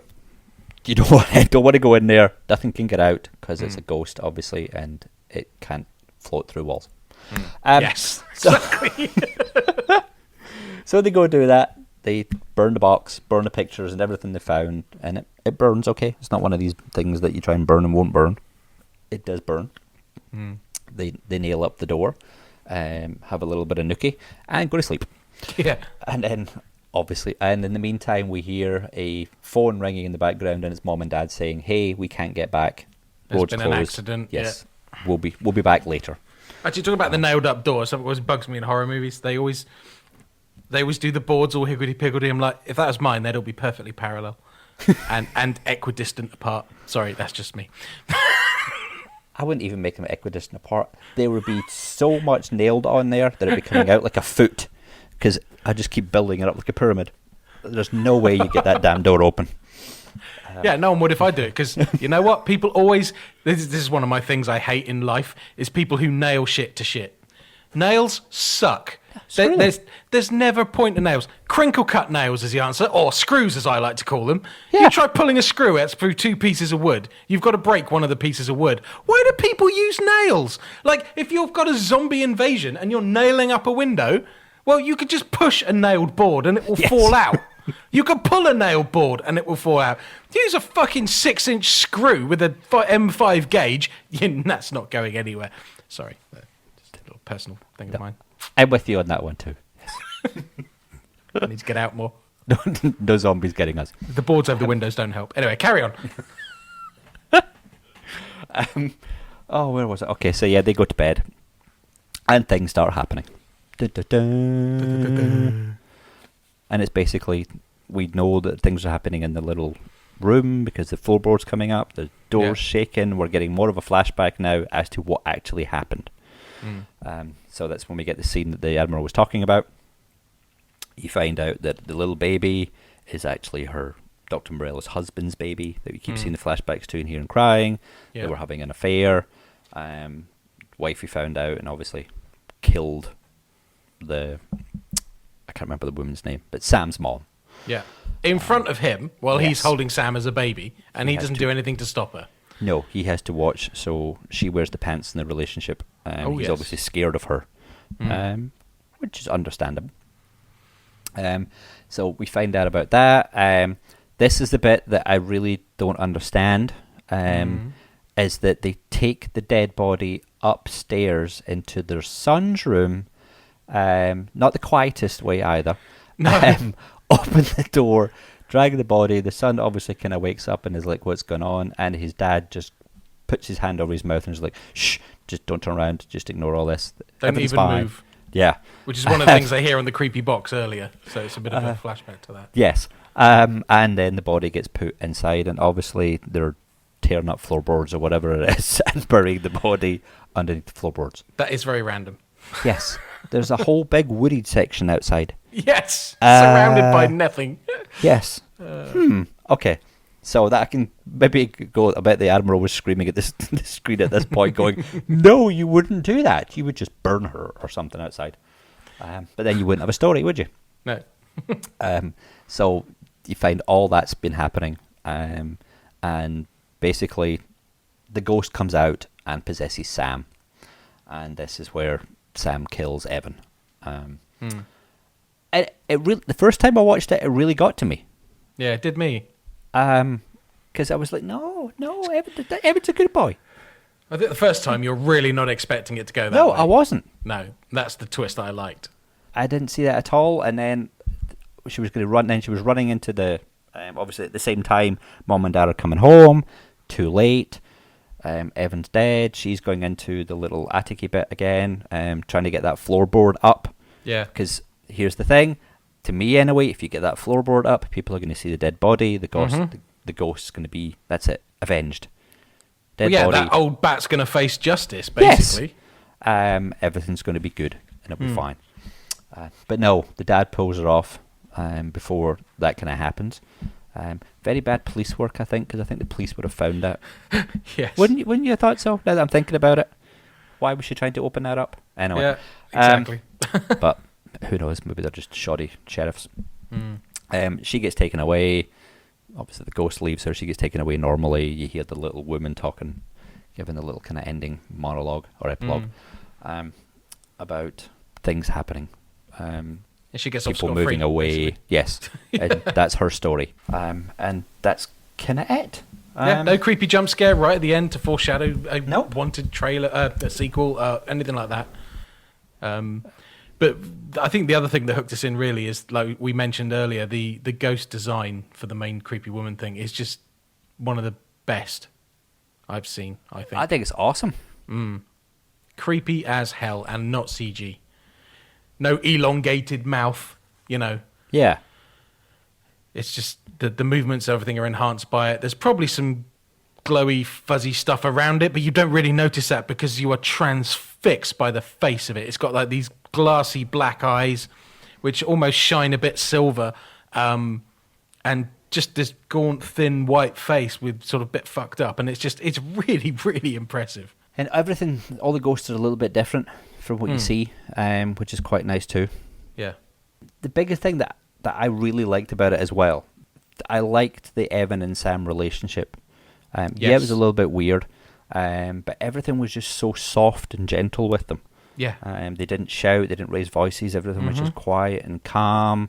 They didn't have the kind of stereotypical, hey, we're teenagers, let's have sex, let's rip off, let's see boobs and just tear each other's thingy. It was all very gentle and romantic-y, and that's what I think I said when I talked about this movie. Oh God, maybe at the beginning of the year, and I said the word that came to me was kind of beautiful.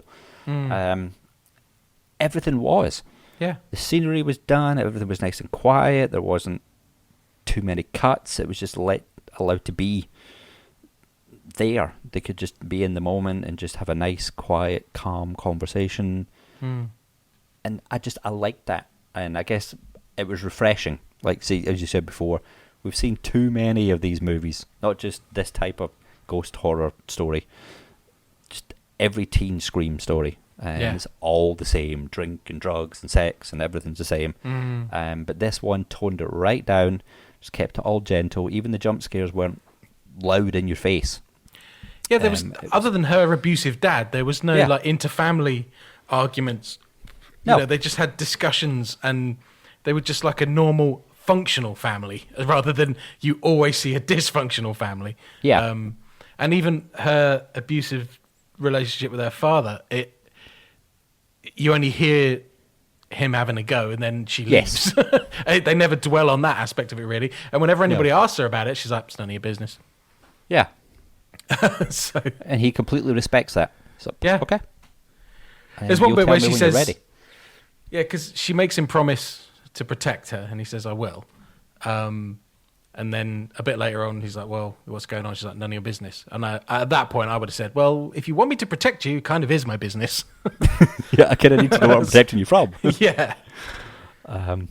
But yeah, and the main thing we mentioned is that she knows her mom's ran away or left. She doesn't think her mom's died. And she was kind of hoping that the box would open heaven instead of opening hell, which was a kind of nice, sweet little touch.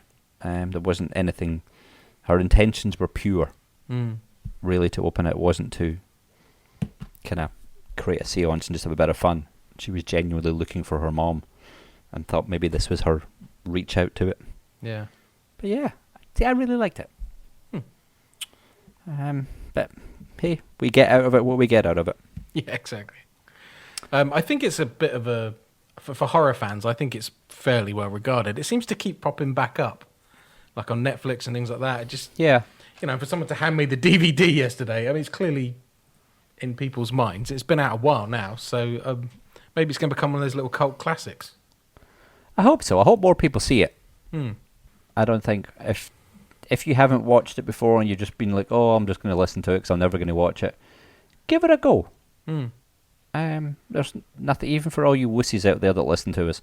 As you've heard from the Admiral, he didn't like it, so there's obviously nothing scary in there, or anything like that. Just put it on and give it a watch. If you've listened this far, there's no surprises for you. No, there's not. We've kind of ruined it for you, so you can just sit back and enjoy the beautiful relationships that happen. We'd love your opinions on the matter, though. That would be great. Definitely.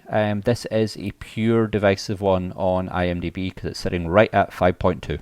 Yep. That's harsh. That is harsh. I think so. It deserves more than that. I think it's in the high 30s. 30? No, I wouldn't go kind of on the border of a 4-star. Yeah, I would.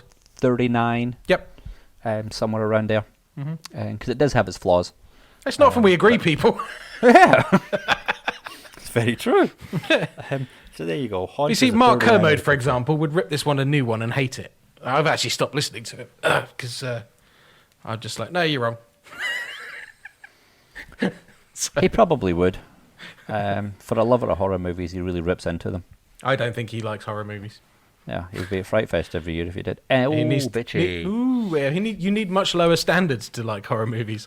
Because by the same token, I don't watch all the highbrow Oscar bait bullshit that he does, which I can't stand. So, we're just different animals. Yes.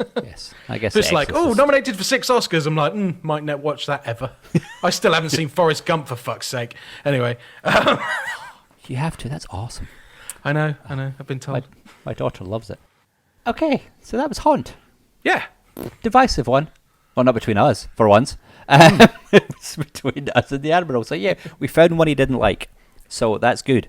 I think the Descent could be some audio gold about to come our way. I'm looking forward to seeing what happens there. I am. We have to make sure he gets the correct ending, though. Oh, yes. We do. I forgot to mention that to him. I just thought about that. We will have to make sure he does watch the correct ending. So yes. It might be one I have to find on Amazon and email him the link and stuff, so that he can catch that one. Yeah. Maybe The Descent 2 as well. Good movie. For a sequel. Let's see how he copes. Email us your thoughts on Haunt, Pod of Horrors at simplysyndicated.com. Tweet at Pod of Horrors. Facebook.com/The Little Pod of Horrors. Yay. Please check it out. Okay. This is normally the bit. Yep. Normally the bit where we say, that's all for this week, folks. But it's Halloween. So you're getting a bumper show. We've got one more movie to talk about, and we're going to do another blow-by-blow, which is, I know, unusual to do 2 in one show, but hey, we're doing this thing. Yes. So, it's... How do we approach this, Gordon? I'll put it. This was my choice, or I mentioned it. Yeah. It was. What do we do? What do we give yous? And we've obviously done The Little Mermaid, and caught you all out on that one. Oh. So we didn't want to go down that route because that was just too obvious. So we've kind of mixed up genres a little bit, I guess. Trying to keep it in the kind of theme we do, and with the Admiral being here, unfortunately, we hope to have him chat through it too, because it's kind of in his range, kind of sci-fi-esque, sci-fi fantasy, sci-fi war, war meets horror, type thing. Kind of think Pan's Labyrinth-esque, kind of putting that war-y type in with the fantasy and supernatural stuff. So I chose this one, and that opening scene. I mean, just for setting, like, for the sci-fi mix thing, but if you want to say, is this truly horror, isn't it? I mean, it is a pretty stock horror opening scene. Do you know what I mean? God, yeah, you've got the ominous music, yes, the dark like creepy surrounds. lighting, the curtain blowing in the wind. It's pretty much hitting every trope you can. You've got the creaky doors, the kind of what was that? What did I see? What did I hear? What's going on? Or kind of what we don't know if it's our protagonist at the beginning. We don't know if this is just a typical protagonist or it's just the opening kill. To kind of get it over and done with. Hey, this is what you are. So it's a kill that goes, or an attempt at a kill that goes wrong, shall we say? The killer doesn't get what he wants because the kid kind of teen, whatever, maybe kind of We can't really see very well, can you? Because it's dark. No. The figure's in bed, and that's clearly the target of the aggressors' intentions. So they kind of spook them, and boom, that's it. He kind of flees the scene, shall we say, in terror. Quite a huge bit of terror, actually. Yeah. I think he's more terrified than the audience, probably, at this point. And then we kind of find out that, hey, this whole thing wasn't actually real in a sense. Yeah, lights come up. It's a training course, basically, and it's a fail. Yes. Start from scratch. You've obviously done wrong. Yeah. And we kind of find out what should have happened. Is the big thing. So you kind of, it starts you off a bit of a weird one because you don't quite, for me anyway, you're like, where did it go? What were we trying to learn? It doesn't really set anything up. It's got to come in with here comes the big booming voice of kind of a Morgan Freeman-esque type character, who's got to come in and explain exactly what's going on so that it can set everything up. Yeah, it's a bit unusual. It doesn't do that sort of foreshadowing thing. It's like this one gives you the setup of the film pretty quickly. Yeah, and it's basically it's about raiding their enemies, neighbors, whatever, for their valuable resources, and he sort of shows him back on a rewind hollow what he did wrong, and it's not really worked out. No, but basically. The thing you did wrong was basically, possibly would have allowed an insurgent to cross their enemy line and basically cause them hassle from the inside. So, yeah, a bit of a huge fuck up to start with. Pretty much. It's almost what would have happened if the Terminator was in reverse and you let the bad guys in there. Yeah. Or the good guys into, I can't remember what it's called now, Cyberdyne or something. Whatever. Cyberdyne, yeah. Yes. So is this sort of, it's similar in this sort of post-apocalyptic world, it's a bit dystopian, and they're basically, they're having to raid for these resources just to keep society going because they're pretty much fucked otherwise. So they haven't really got a lot of choice in doing this. Yeah, and, that's the good thing that I liked about it. You didn't have the choice, did you? It was either you do it or die. Yeah. There really wasn't an in between. Well, you do it, or everybody you know and love dies as well. It's kind of, not no choice. Yes, so you're kind of born into it, probably. Yeah. And we find out we're following a couple of friends who, work together as a team. And sort of after this opening scene, we sort of cut to the next day in their, presume it's their habitation area, whatever. And one's waking the other one up. And you get this sort of, it's not really a montage, but it's like you see his training regimen. And which is brutal. Yeah.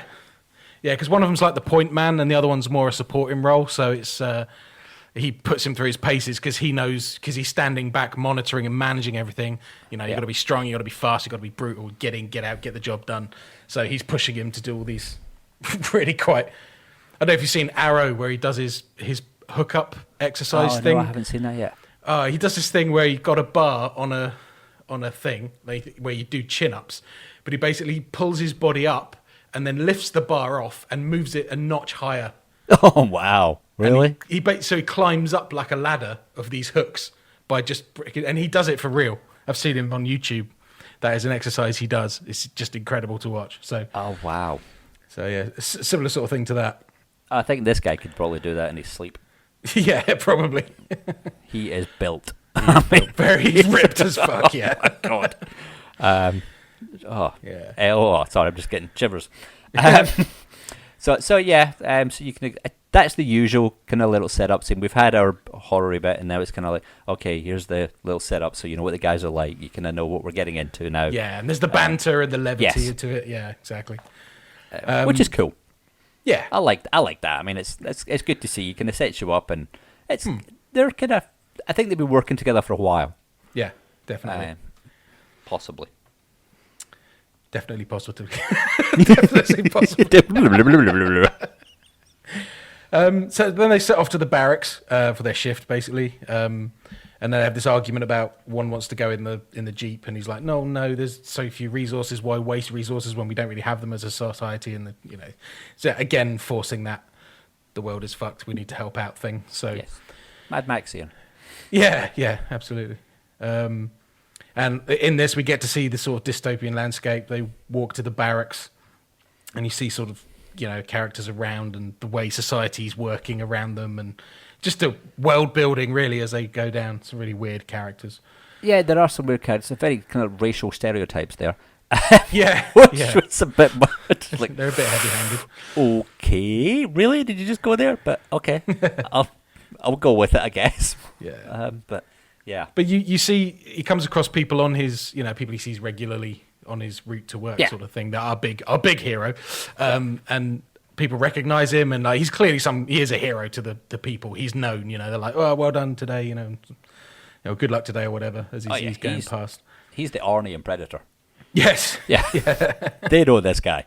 And then there's a little, as he gets to the gate guards at the barracks, you find out there's something big happening today because they were like, oh, good luck today, whatever. And then sort of get past there and you pass the administration bit, and the little guy, he has a girlfriend. We get introduced to her at this point. And they discuss meeting up later that night. She's a interesting one. She is, isn't she? It's like, she's not traditionally good looking, but you kind of would. But you wouldn't. There's an aspect to her that you'd be a bit like, oh my god, that would just freak me out. If you kind of roll over in the middle of the night and yeah, an aspect. Yeah. Anyway, let's carry on. So, oh, you're bad. You're so bad. I know. Right, and I guess then we could get to one of the corporals, who we find out that our little buddy, who's, God bless him, he tries. He's never going to be in the battle, really, is he? No. There's no way he's going to be in there. He's just a kind of sidekick that's supposed to kind of pep you up, make you feel good, kind of run around, get your coffee, that kind of stuff. Make you laugh occasionally. Yeah. Yes. He's not the best at kind of keeping up with the paperwork. Yes. Really, and telling people what's been going on and making sure they can move the pieces in the right place and everything like that's going on. Yeah, I think the two of them work well as a team, but yeah, his attention to detail beyond that isn't the best. No. So, there's a bit of ADHD in there. Yeah.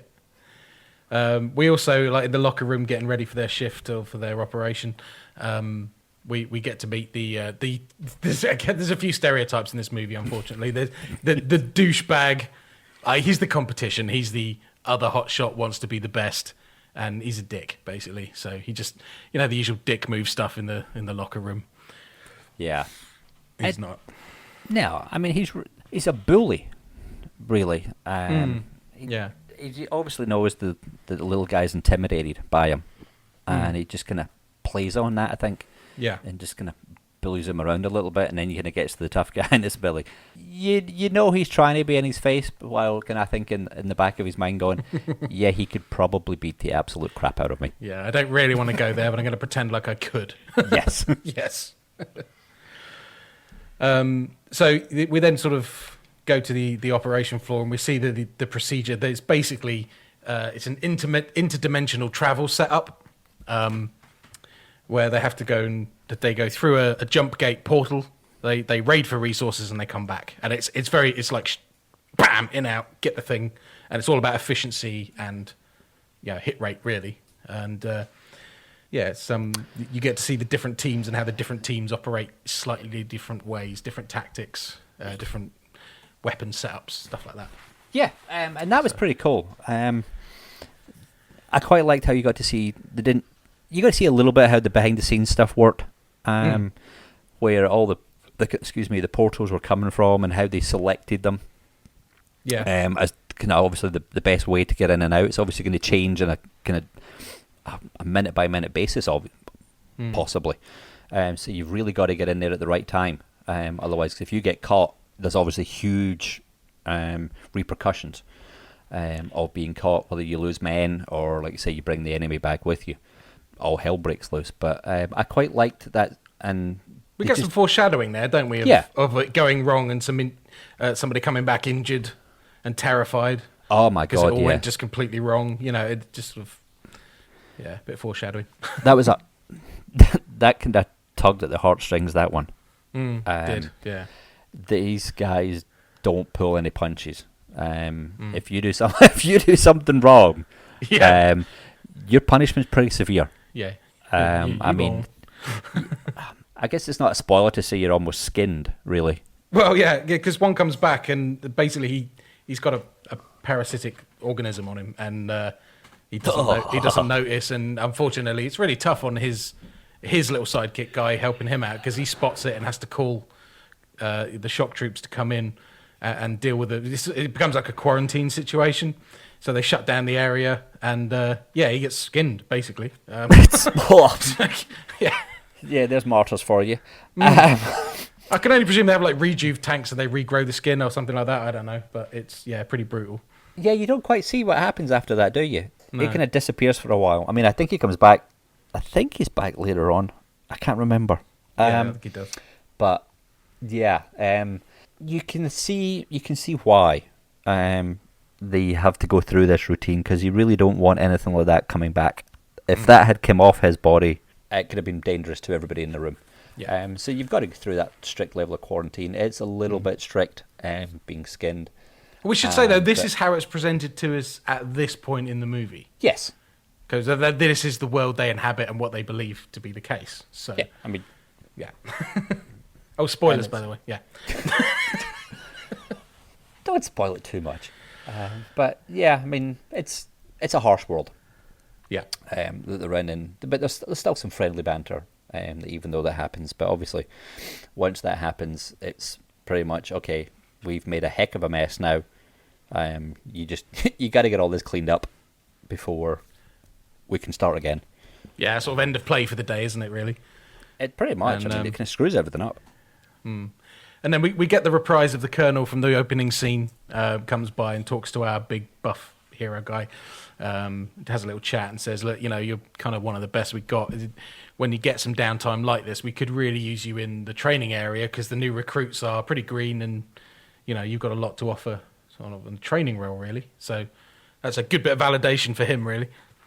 Oh yeah, I mean, that you can see it makes him feel good. So it is. He's been recognised for I guess, I don't know, the best hunter, or whatever you want to call him. Hunter-gatherer type thing that they have, and it's always good to get a bit of validation from the boss man, isn't it? Yeah, absolutely. Regardless of how big and tough you are. So our two guys head out, early finish. Whoopee. Start going out down the pub. Yeah, the little guy's talking about his slightly hot but not misses, and what he's hoping to get out of her that evening. A little bit lascivious about it, but there we are. But he, as we mentioned with the paperwork thing, he bumps into one of the administration staff who's not very happy with him because he hasn't finished his paperwork properly. No. And gets a filthy mouthful from her. Yeah, she's a right one, she is. Yeah, I'd be scared. But he's then worried he's going to miss his date, and then he might not get any, and so his big buff mate says, look, don't worry about it. I'll head back in. I'll sort it out. You go on your date. Don't want to interrupt your sex life, Yeah. So he's his wingman, so he's doing good. Yeah, exactly. That's what you do for your wingman. Exactly. So he goes back into the operation area to look over things, and he sees there's a portal there that's still open, which is very unusual. So he sort of takes a peek through it, just to see what's going on, really. Doesn't find anything suspicious going on. It looks like it's a dealt with situation, so it comes back. Seems to be. Only to find out that one of the enemy has snuck through. Yeah, big time. Yeah. And he thinks, oh, God, I'm dead. But weirdly, it doesn't attack him. It doesn't do anything to him. It's just sort of there. And, of course, his main thing is now, I don't want to be skinned as well.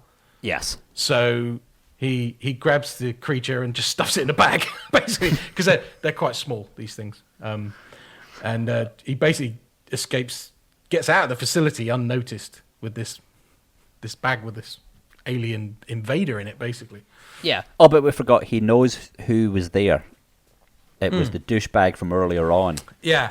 that had been, I guess, trying to work out a way to, I don't know, become the next big man. Get more resources, I guess, than anybody else. Or well, he was clearly up to no good. Yes, and you can tell from the opening scene where we saw him. You know, he's a slimy little creature. Absolutely. Yeah. So meanwhile, his mate's having dinner with his other half. They're having a lovely time, and it looks like he's about to. He's going to get what he's after that night. Yeah, the deal will be sealed. Yeah, it certainly looks. She's looking very happy with everything, and but his big dumb mate doesn't really know what to do now. He's a bit lost without his advisor. So he turns up at the restaurant with his bag, and while he's sort of trying to talk about it quietly, the little alien escapes and just lays waste to this diner and all the people there. Just creates absolute havoc. People screaming, running, dying. You know. I love that scene. That was one of my favorite scenes in the entire world. It's some of the biggest, nastiest dudes that would absolutely beat the living crap out of you, probably. Yeah.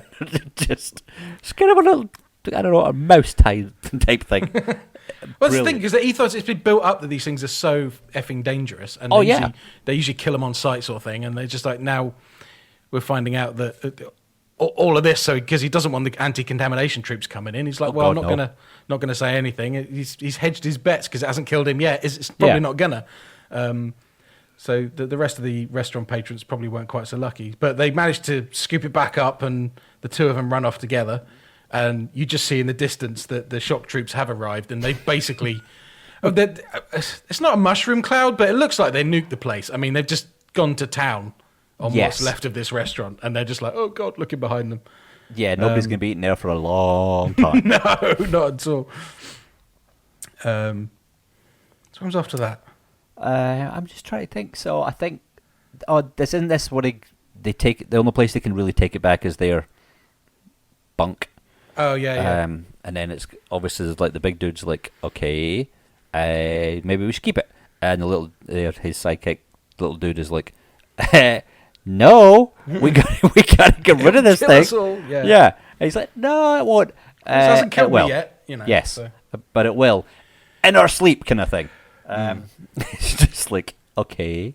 But then they notice the alien creature's getting a bit drowsy itself. So they think, well, maybe if that goes to sleep first, then we'll be safe. So he wants it in a different room from them, so he can lock it up and they'll be safe from it, sort of thing. So he lures it across the floor with like candy to get it to the bed area, which works. Then they lock the door so they're safe, and then try and plan what the hell they're going to do. And the only thing they can come up with is they've got to get back to the facility, open a dimensional portal, and just put it back, basically. Which is easier said than done.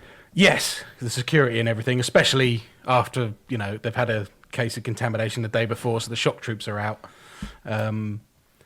So they basically have to, but they disguise it. Really, was the only way to put it. Pretty much, a bit comical. This bit. It. Yes. Yeah. It's one of those where you look at it and go, "No, they're not going." Yeah, they did it. There is no way anybody's going to be dumb enough to believe that one.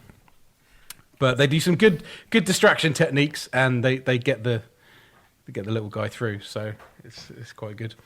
Oh yeah, it's funny. Yeah, but of course the problem is the because of the files for the dimensional things, you need a coordinate for which dimension it is. There's thousands of different ones. They don't necessarily know which portal was open, so they've got to try and find out. So the little guy goes to the operations department and meets the lady who fell out with him the day before. It was not so kind to him. Yeah, awkward. Yeah, trying to basically bribe her to get the coordinates.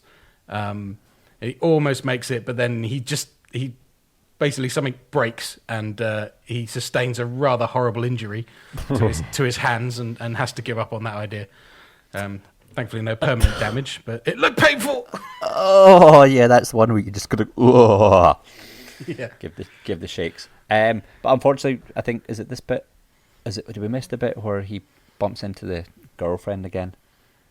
Is that a bit later? I can't remember. Maybe a bit somewhere later. around there. Yeah, I can't remember. Somewhere around there, and she is pissed. Yeah, because oh god, she's pissed. Yeah, he didn't really rescue her from the monster the night before. He just fucking disappeared on her, so she's not very happy with him. No, not very chivalrous. He did do it to kind of use the phrase, it was bros before hoes. Yes. So, sorry, I know that's not very nice, but yes, he left her. Yes, so he did. I don't think he'll be getting snuggles anytime soon. No.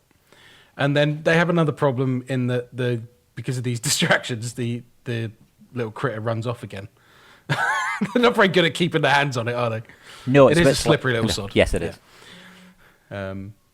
So there's this whole bit where they think it's been killed, and it seems there's sort of an attachment growing to this thing as well, kind of like in a pet kind of a way, because he just seemed a little bit upset that it might have fallen foul of something.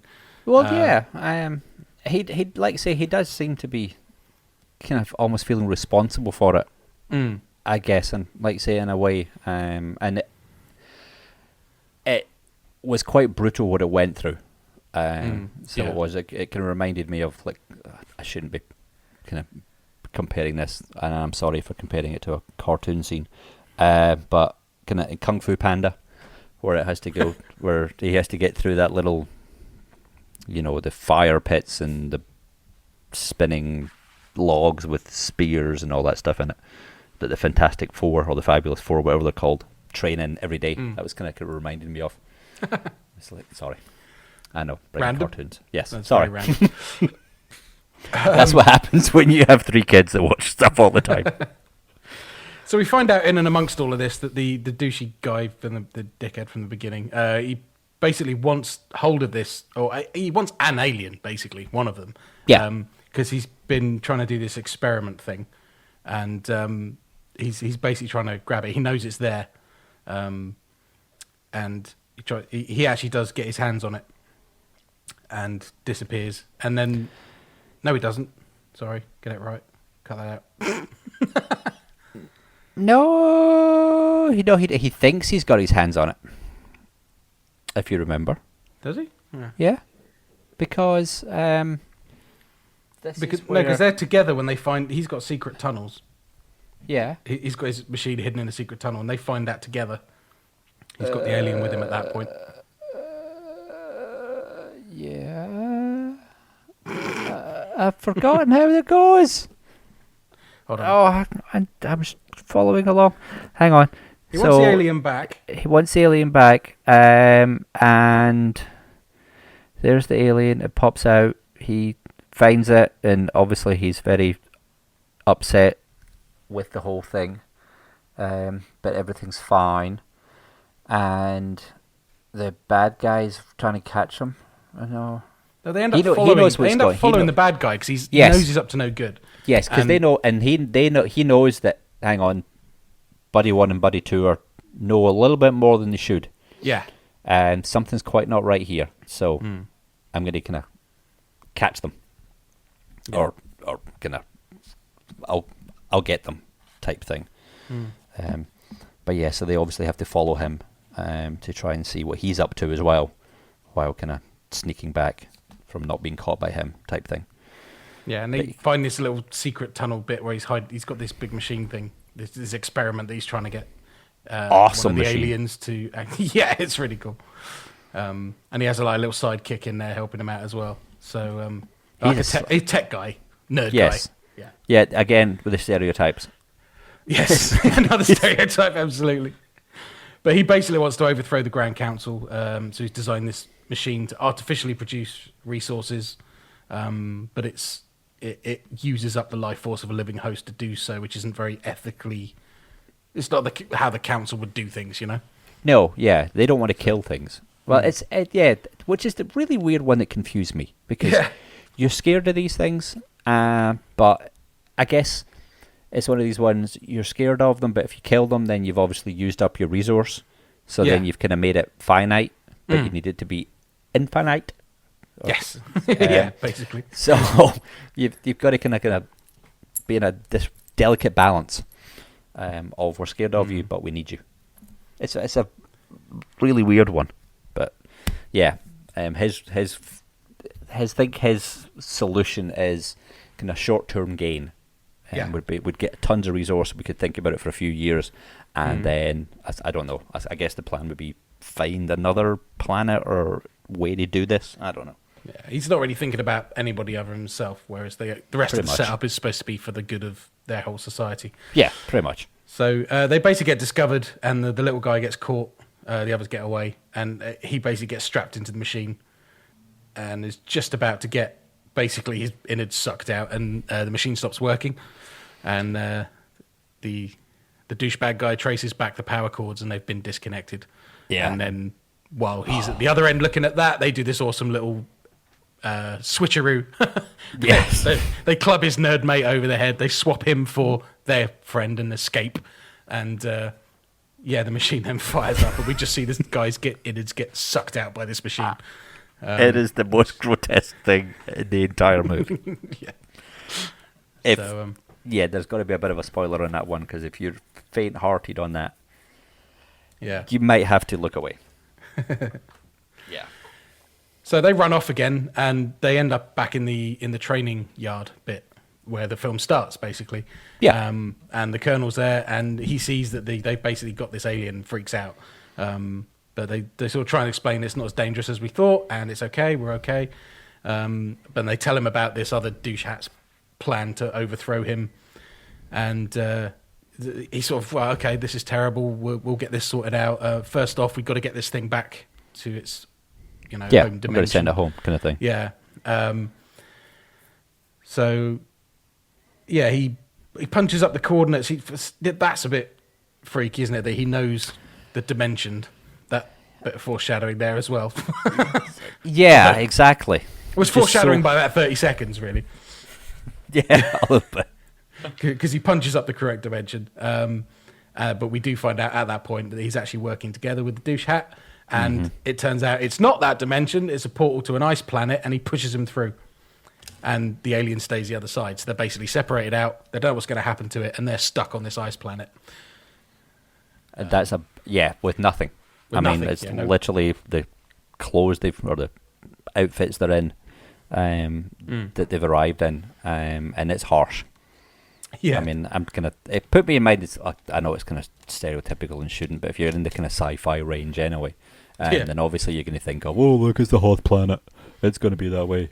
No, I thought, especially when they have to trudge through the snow for a while, and then they find a cave, and there's this weird hermit guy living there, and I was like, no, that's Spock from Star Trek, the remake. It's not Spock, obviously. It's not very original. They did that in Star Trek. I didn't think about that, but that guy's he's one of those character actors that is everywhere. I just can't put I can't place his name. I never went back and looked him up. Sorry, I should IMDb it. I'm shit at names. But yes, sorry. Here's my thing now. I keep saying it on Fantastic Avengers. Don't ask me who anybody's name is, unless I interviewed them last week or just I'm crazy, obsessed. With them you're obsessed with them. Nacho Vigalondo. Insert jingle here. Hi, I'm Nacho Vigalondo, director of Time Crimes and Open Windows, and you know what? I'm listening the little pod of horrors, I promise. But yeah, you're going to see this guy and go, I know you, you're in tons of stuff. Yeah. It's one of those. So he basically helps them out, and basically they find out there's a local commune, which is about, I think it's a 4-day march away or whatever in the snow. But it's a long time, yeah. Yeah, they might have a jump gate that they can use to get back. The good thing is it's downhill and there's snow. Yeah, that's very true. Awesome scene. Yeah. So we get a bit of a MacGyver moment, bit of a montage. That's it, yeah. Makeshift sled gets put together. Yeah. But our two thick as thieves compadres basically fall out at this point. The little one's had enough. Always watching the back of the larger one, getting him in trouble, and just sod it, you go on your own. Yeah, and it's weird for this type of movie to kind of have a scene like that, I thought. Because I guess it depends how invested you are in the characters, and I think it's really well written that when they have that scene, it does tug a little bit. Yeah. You can kind of see both their points, but yeah, the little guy he's maybe always felt like he has to go along with the big guy. He's maybe just the side character, and you're going to do what I'm going to do, kind of thing. Yeah. And he's like, no, screw you. this isn't right. This isn't right. You're on your own. And I guess to kind of give all credit to him, the big guy, the writers anyway, they were like, yeah, let's see what happens. Yeah. Let's split them up and kind of they just see what happens. You say that about the writers. I wonder if stuff ended up on the editing room floor, because they don't really explore that very much. I think it was more of a time constraint for the movie, because they do split up, and he goes on his sled alone, and but it seems like they cut a bit out, because he very quickly it just comes barreling through this portal back into the facility. Yeah, probably. I think they had to cut for time there. I reckon there was more to that. There probably is a deleted scene or something back there that I bet there's a director's cut of this movie somewhere, where they might have put more kind of emphasis on that relationship bit and how I guess it kind of harks back. I was going to say it harks back to The Martian, but you won't have heard this part because The Martian's at the end of this show. So foreshadows The Martian when we talk about. You have to kind of speed things up a little bit. Sorry. Yeah, it is one of those. So he runs back, and he gets there just in the nick of time, because they've put the alien creature in this machine, and they're about to do kill it, basically. And he hulks out and just kicks everybody's ass, which is the big payoff for him being this huge killing machine, basically. You totally can buy that. I mean, like I say, you've seen the setup with the opening montage thing. You can believe that he's got some strength in those arms. Well, what's good is they give the his nemesis. They give him, because he's not as big, obviously, so he has got to have the equivalent advantage, I suppose. So the way they even out the fight is he's got this like high tech cloaking armor, so he just can disappear on him and just punch him in the face from nowhere. So it's a really good device to even the balance in the fight. That's very true. So it's pretty effective. So he does, because I mean he gets a good few blows in. Yeah, he beats him bloody. Yeah, so he does. It's brutal. Some of that kind of fight scene. I guess like because you're kind of with that character and you really don't want him to get beaten up. Yeah. Maybe he's just doing the best, which is strange, I suppose. There's a weird restraint in there's a lack of weapons and all this. They don't really use weapons. It's all hand to hand. So it's a bit sort of martial arts movie in that respect, I suppose. You're like, why are you all punching each other? Why is nobody shooting somebody? Where's the lasers? or whatever it is you're going to use, surely. Yeah. Well, resources are tight. Resources are tight. Maybe that's what it is. It's very true. So he's basically, the guy in this cloaking armor gets the upper hand, and we think that's it. And then, it's the old, my buddy comes back and saves me, and he's not pissed off with me anymore thing. Another stereotypical little bit there. Yeah, you got to give him that, I suppose. But it is did come back pretty quick. Yes, yeah, and out of nowhere, and no explanation for how. No, he didn't have the sled. How the hell did he get to the portal quickly? Yeah, that quick. Yes. Yeah. So again, cutting room floor. There's got to be a B-roll to this somewhere. Yeah. Don't think about it too much. Yeah. So, hold on. So we're good. Yeah. So he gets there and everything's good, because he's come back and he's saved the day.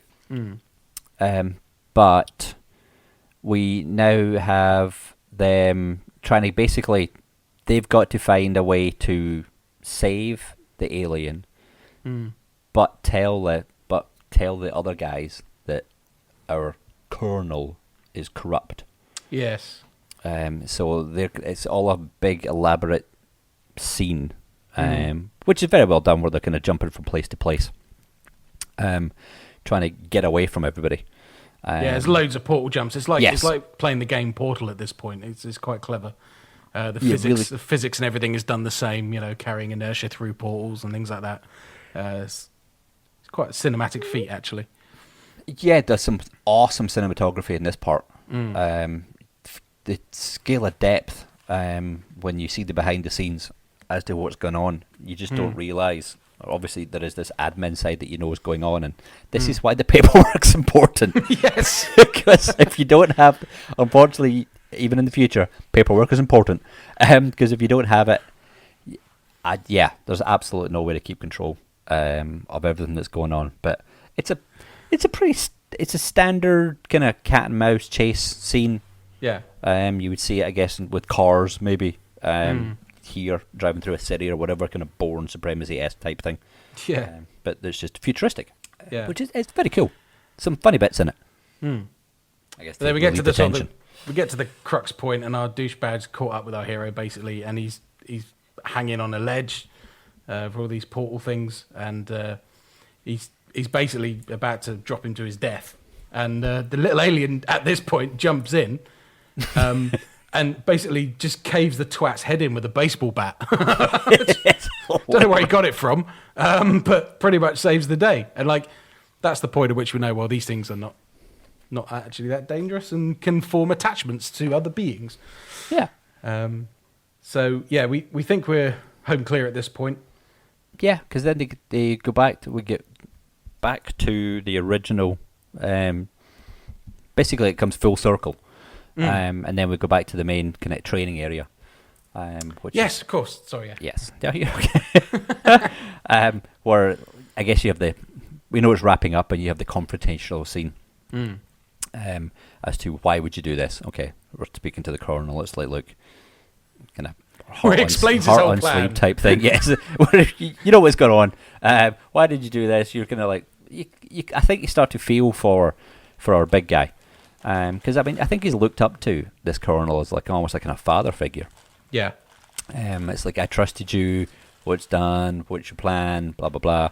And then the dumbass colonel who thinks he's obviously better than everybody else and will never be brought down because hey, I'm Jack Nicholson type thing. Yeah. Boom! Just kind of blurts out the whole thing, and it's on tape. Yes. Basically, he hasn't really learned to quote Batman, hasn't learned to observe his surroundings, and hasn't realised that he's been backed into the old training room thing, which has all these hollow recorders and stuff running, and he's been basically fighting with the big guy. Meanwhile, the little guy's gone off, and we don't know where. Well, we find out here because again, like the opening scene, the lights come up, and there's all shock troops around, and it's basically, busted. Oh, by the way, we have all your entire plan on video for the world to see. You're finished. So, yeah.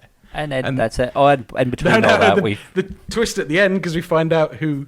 there was a whole undercover operation running the whole time because they suspected something. And our friend at the admin desk, turns out she was in charge of everything. So... See, always be nice to the people shuffling paper. Yes. you never know what they're going to do. So yeah, film about interdimensional travel and paperwork and the importance of. Yes, because if not, that is horrific on its own. Yes. But yeah, it all works out. At the end, we find out that it turns out that there is a different way to get the resources they need from the alien, and our buddies have found that out. And kind of almost saved the day, really. Yeah, and with the aliens' cooperation, so they're not running raids anymore. They're just doing supply runs, so it's much safer for everybody. Because it turns out that if you actually took the time to study what it was you were after, then you kind of best of both worlds, really. Absolutely. It's nice when you get a little kind of, a little lesson to be learned. Yeah. At the end of it, so not everybody's a bad guy. And of course, we get to end on a nice musical number of, put that big thing back where it came from, so help me. If you haven't worked this out by now, you're pretty dumb. Yes, you are, because it should be obvious. How else? Oh, well, yes. Come on. When did you spot it? Yeah. We got a lot of emails when we did the Little Mermaid one, so I'm hoping we fool some people for a bit longer this time. But yeah, that was Monsters, Inc., everybody. Yes, it was. I don't know if we did it as well as The Little Mermaid. I could tell you it was harder. difficult.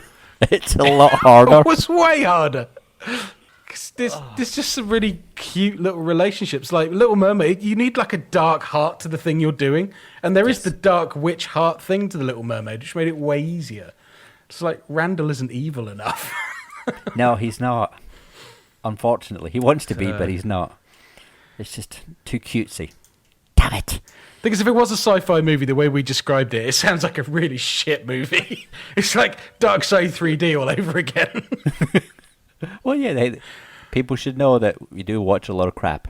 We do. We do. We could have been lulling them down that one. Yeah.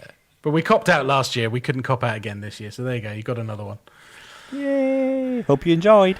Yeah. And at 2.5 hours or so. Pre-edit. Yes. But pre-edit 2.5 hours. So you got a dang good show. Hopefully. You got some controversy, some outtakes if it makes it there. Mm. And yeah, I think it's a good show. That's all it is. Good bang for your buck. Absolutely. Next show is going to be my, unfortunately, Gordon listening to me talk again. Sorry. Yay. But I've been to 2 horror movie festivals. And obviously we need to go through what happened at those. Yeah, so I will have an exclusive roundup of the festival with our good friend Owen Tooth. From the Devil's Tower. From Devil's Tower. And also, randomly at last minute, joined by producer of Devil's Tower, Dominic Burns. He'd only been there for the last day, so he could only comment on a couple of the films. But really nice of him to take the time and come up. We actually dragged him away from a horror film quiz to do it, so I really appreciate him taking the time. Cool.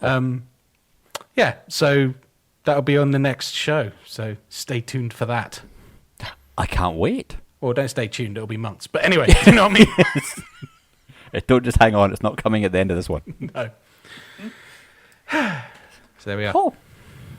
We really should get out of here. Yes, we should get the heck out of here. Okay, so if you've got anything to comment on, please do send the emails to podofhorrors@simplysyndicated.com.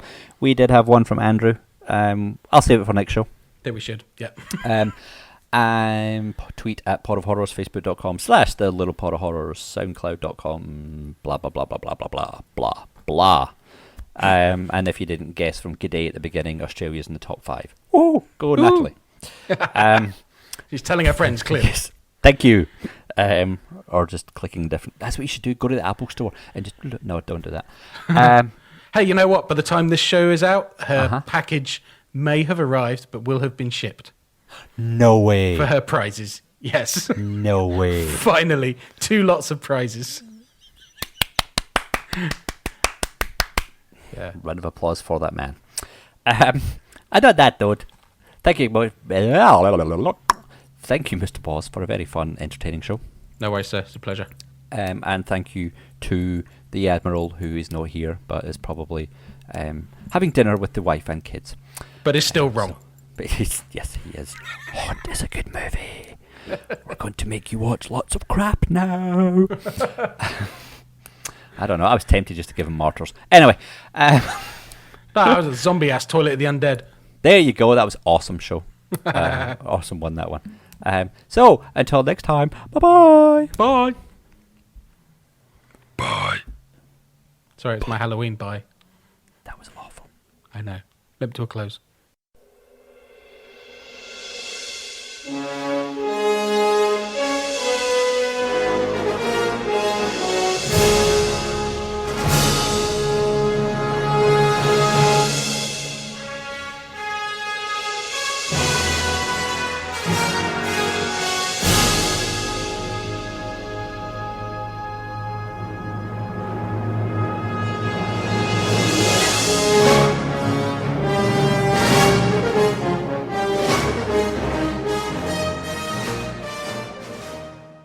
And we're here. The scene that I'm talking about is obviously they changed the book or the movie because obviously he doesn't lose radio contact. Yeah, but they kind of had to do that. Yeah. That would have turned it into a 4-hour miniseries. Yes, but the big thing is that the whole bit where he gets to the Mav, he gets there. I really wanted them to cut away and just him to be so enthusiastic and overjoyed and doing what he does in the book. You can just see him with his hands up in the air and, my God, I did it. I got here on my own. It's here. I'm saved kind of thing. But just jumping out the kind of his little traveller thing, I can't remember what it's called, jumping out, pressing the button and then going up inside it was a bit like, really? Yeah. That's what you're going to do? Yeah, I mean... Now, I will grant you, you have both read the book more recently than I have. I read the book before it was even announced it was going to be a movie.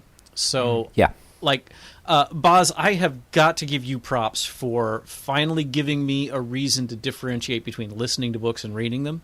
Because what you said on the Fantastic Adventures of Boz and Casey about how having listened to another actor perform Mark Watney kind of spoiled you for what Matt Damon did. Yeah, because he absolutely performs it. He doesn't just read it. Yes. Yeah. Whereas some readers do just read it, don't they? Yeah. And I read the book. I read the ebook, but I read it. I didn't listen to it, and so I had no problem with Damon whatsoever. And I've been trying to figure out for years whether there's any reason to differentiate between listening to a book and reading a book. And you nailed it. It's not often. I don't think that usually there's a problem between the two. I think any way you ingest the material is fine. But that was a consequence I had never considered. I'd never encountered. Because Mark Watney was sort of this unformed thing in my head that I loved the movie. Excuse me. I loved The Martian. I don't remember. Did he do the glove snipping thing in the book? What glove snipping thing? Was the Iron Man thing in the book? The Iron Man was talked about in the book, but they never did it. Okay, I didn't think so. So they didn't do that, and they changed the ending by the fact that it's not the frickin' commander that goes and gets them; it's still the Doctor. Yeah. That I knew. I remembered that, but that didn't really matter. It was still. I thought the tension was fine, and I'm not saying that you're wrong for your interpretation of it.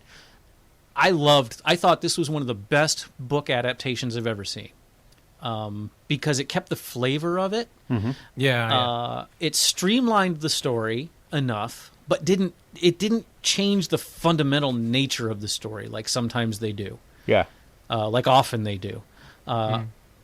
And granted, it's, I read the book a year and a half ago, so some of the details were still kind of fuzzy. But I didn't come out of that theater thinking, God damn it, they screwed with my favorite story. I was like, that was really good. The only other movie I know of that I've read the book and then I saw the movie and I thought they did as good a job was Hunt for Red October. Oh, it's been a long time since I read that book. Yeah. Now, in Hunt for Red October, without going too far down that rabbit hole, it's a huge book. Yeah. And in the book, most of the book is... oh damn, what's the dude's name? Jack Ryan learning about submarines. Mm-hmm. In the book, he doesn't know squat about submarines, whereas in the movie, he knows everything about submarines, and then they just cut to the main story. And I thought that was a brilliant idea on the part of the filmmakers, where they just, instead of watching him go to all of these experts and learning all this stuff, he is the expert, and then we just get to the main story. Yeah. And I thought they did a similar thing in this adaptation. And while Andy Weir didn't write the screenplay, the writers of the screenplay consulted with him frequently during the writing of it and during the making of the film. Yeah. Yeah.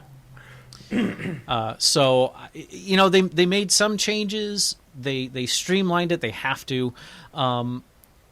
Nobody was as fleshed out as they could be in the book. So I think if you've read the book and you're seeing the movie, your favorite character or characters may be kind of a two-dimensional version of what we see in the book. But that's kind of the nature of adapting a film adapting a book to a movie. I loved it. I thought it was great.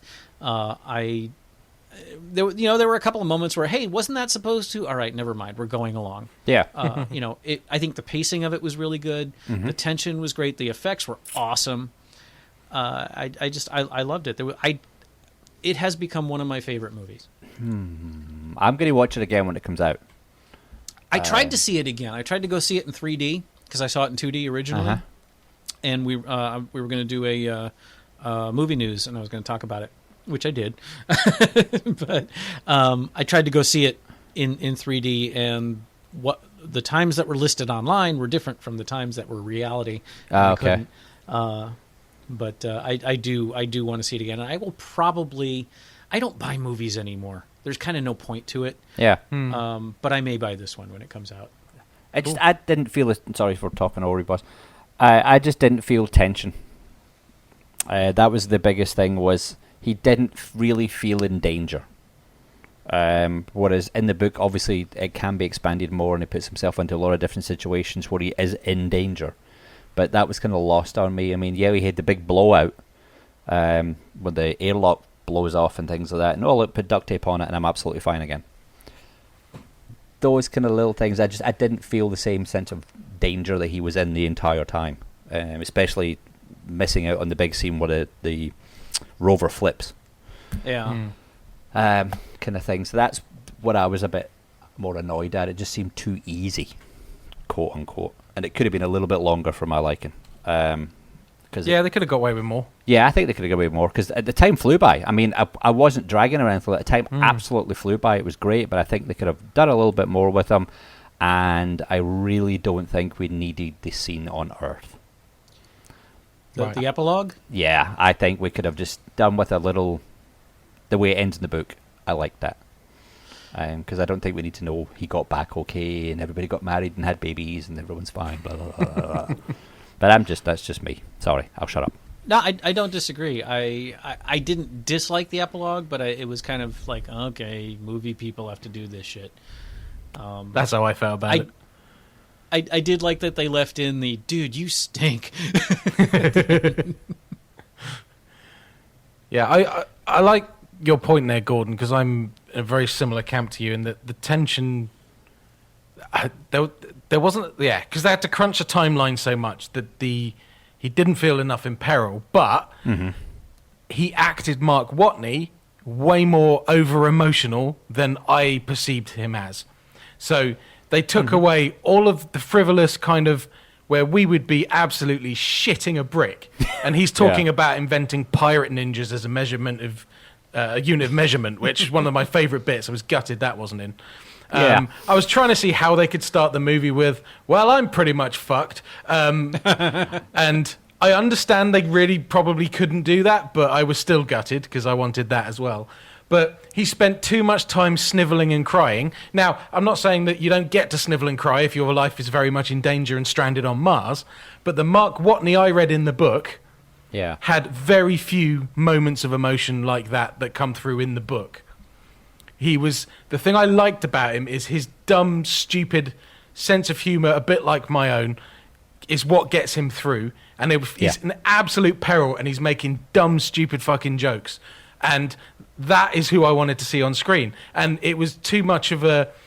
Matt Damon's in there, and he's like, I could win an Oscar if I snivel a bit. And that I couldn't get that out of my head, unfortunately. I like him as an actor, but he was trying too hard. Mark Watney is such a relaxed kind of character, and you overplayed him, and that's where it lost me. All the other points, if I hadn't read the book, I'd have loved the movie. Yeah. So this is purely from a book thing, and like I say, because it was performed, and the guy who performs the book has got this really laid back kind of, yeah, well, I'm pretty much fucked. I'm just gonna go take a piss and go to bed, and he kind of talks like that, and he sells that character to me in that way. And I feel that that's how Andy wrote him as well. So that's where I sort of come unstuck with it all. You say about the audiobook thing's interesting because I sort of shot myself in the foot another way as well. I met a very nice young lady at a podcasting meetup a few months ago. Her name's Jen Williams, and she's written a trilogy of books, which starts with one called The Copper Promise. And it's a fantasy book, and it's a really good little book. And I don't get time to read, so I knew about it. When I met her, I said, look, you've been on my to-read list for forever. I'm going to get it done, right? So I got the audiobook. And the lady, bless her, whoever she is, does an okay job, but she reads it like a children's book. It's like someone miscommunicated to her the style of it and the voices she used and stuff like that, and it did the book a great disservice. I had to think beyond her performance to the meat of the story and think, if I'd read this, I'd have enjoyed it a lot more. So it's the opposite to the Andy Weir situation. So, yeah, you do take your chances with audiobooks. Incidentally, I do recommend The Copper Promise. Everybody go and buy it.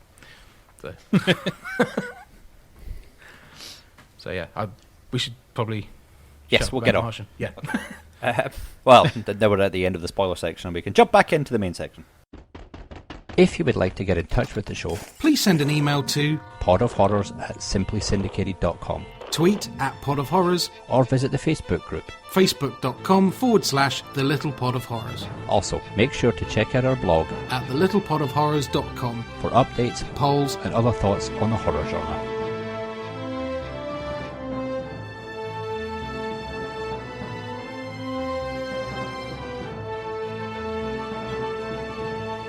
Thank you.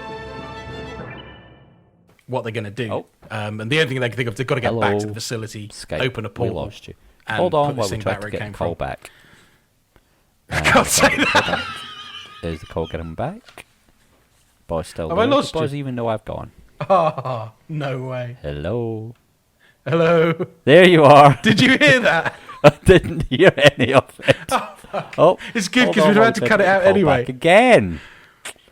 Good job, Skype. Oh, Is come on, anybody you on the internet? Not now. Hello? Oh, fucking There Skype, you are. honestly. Hi. Hi.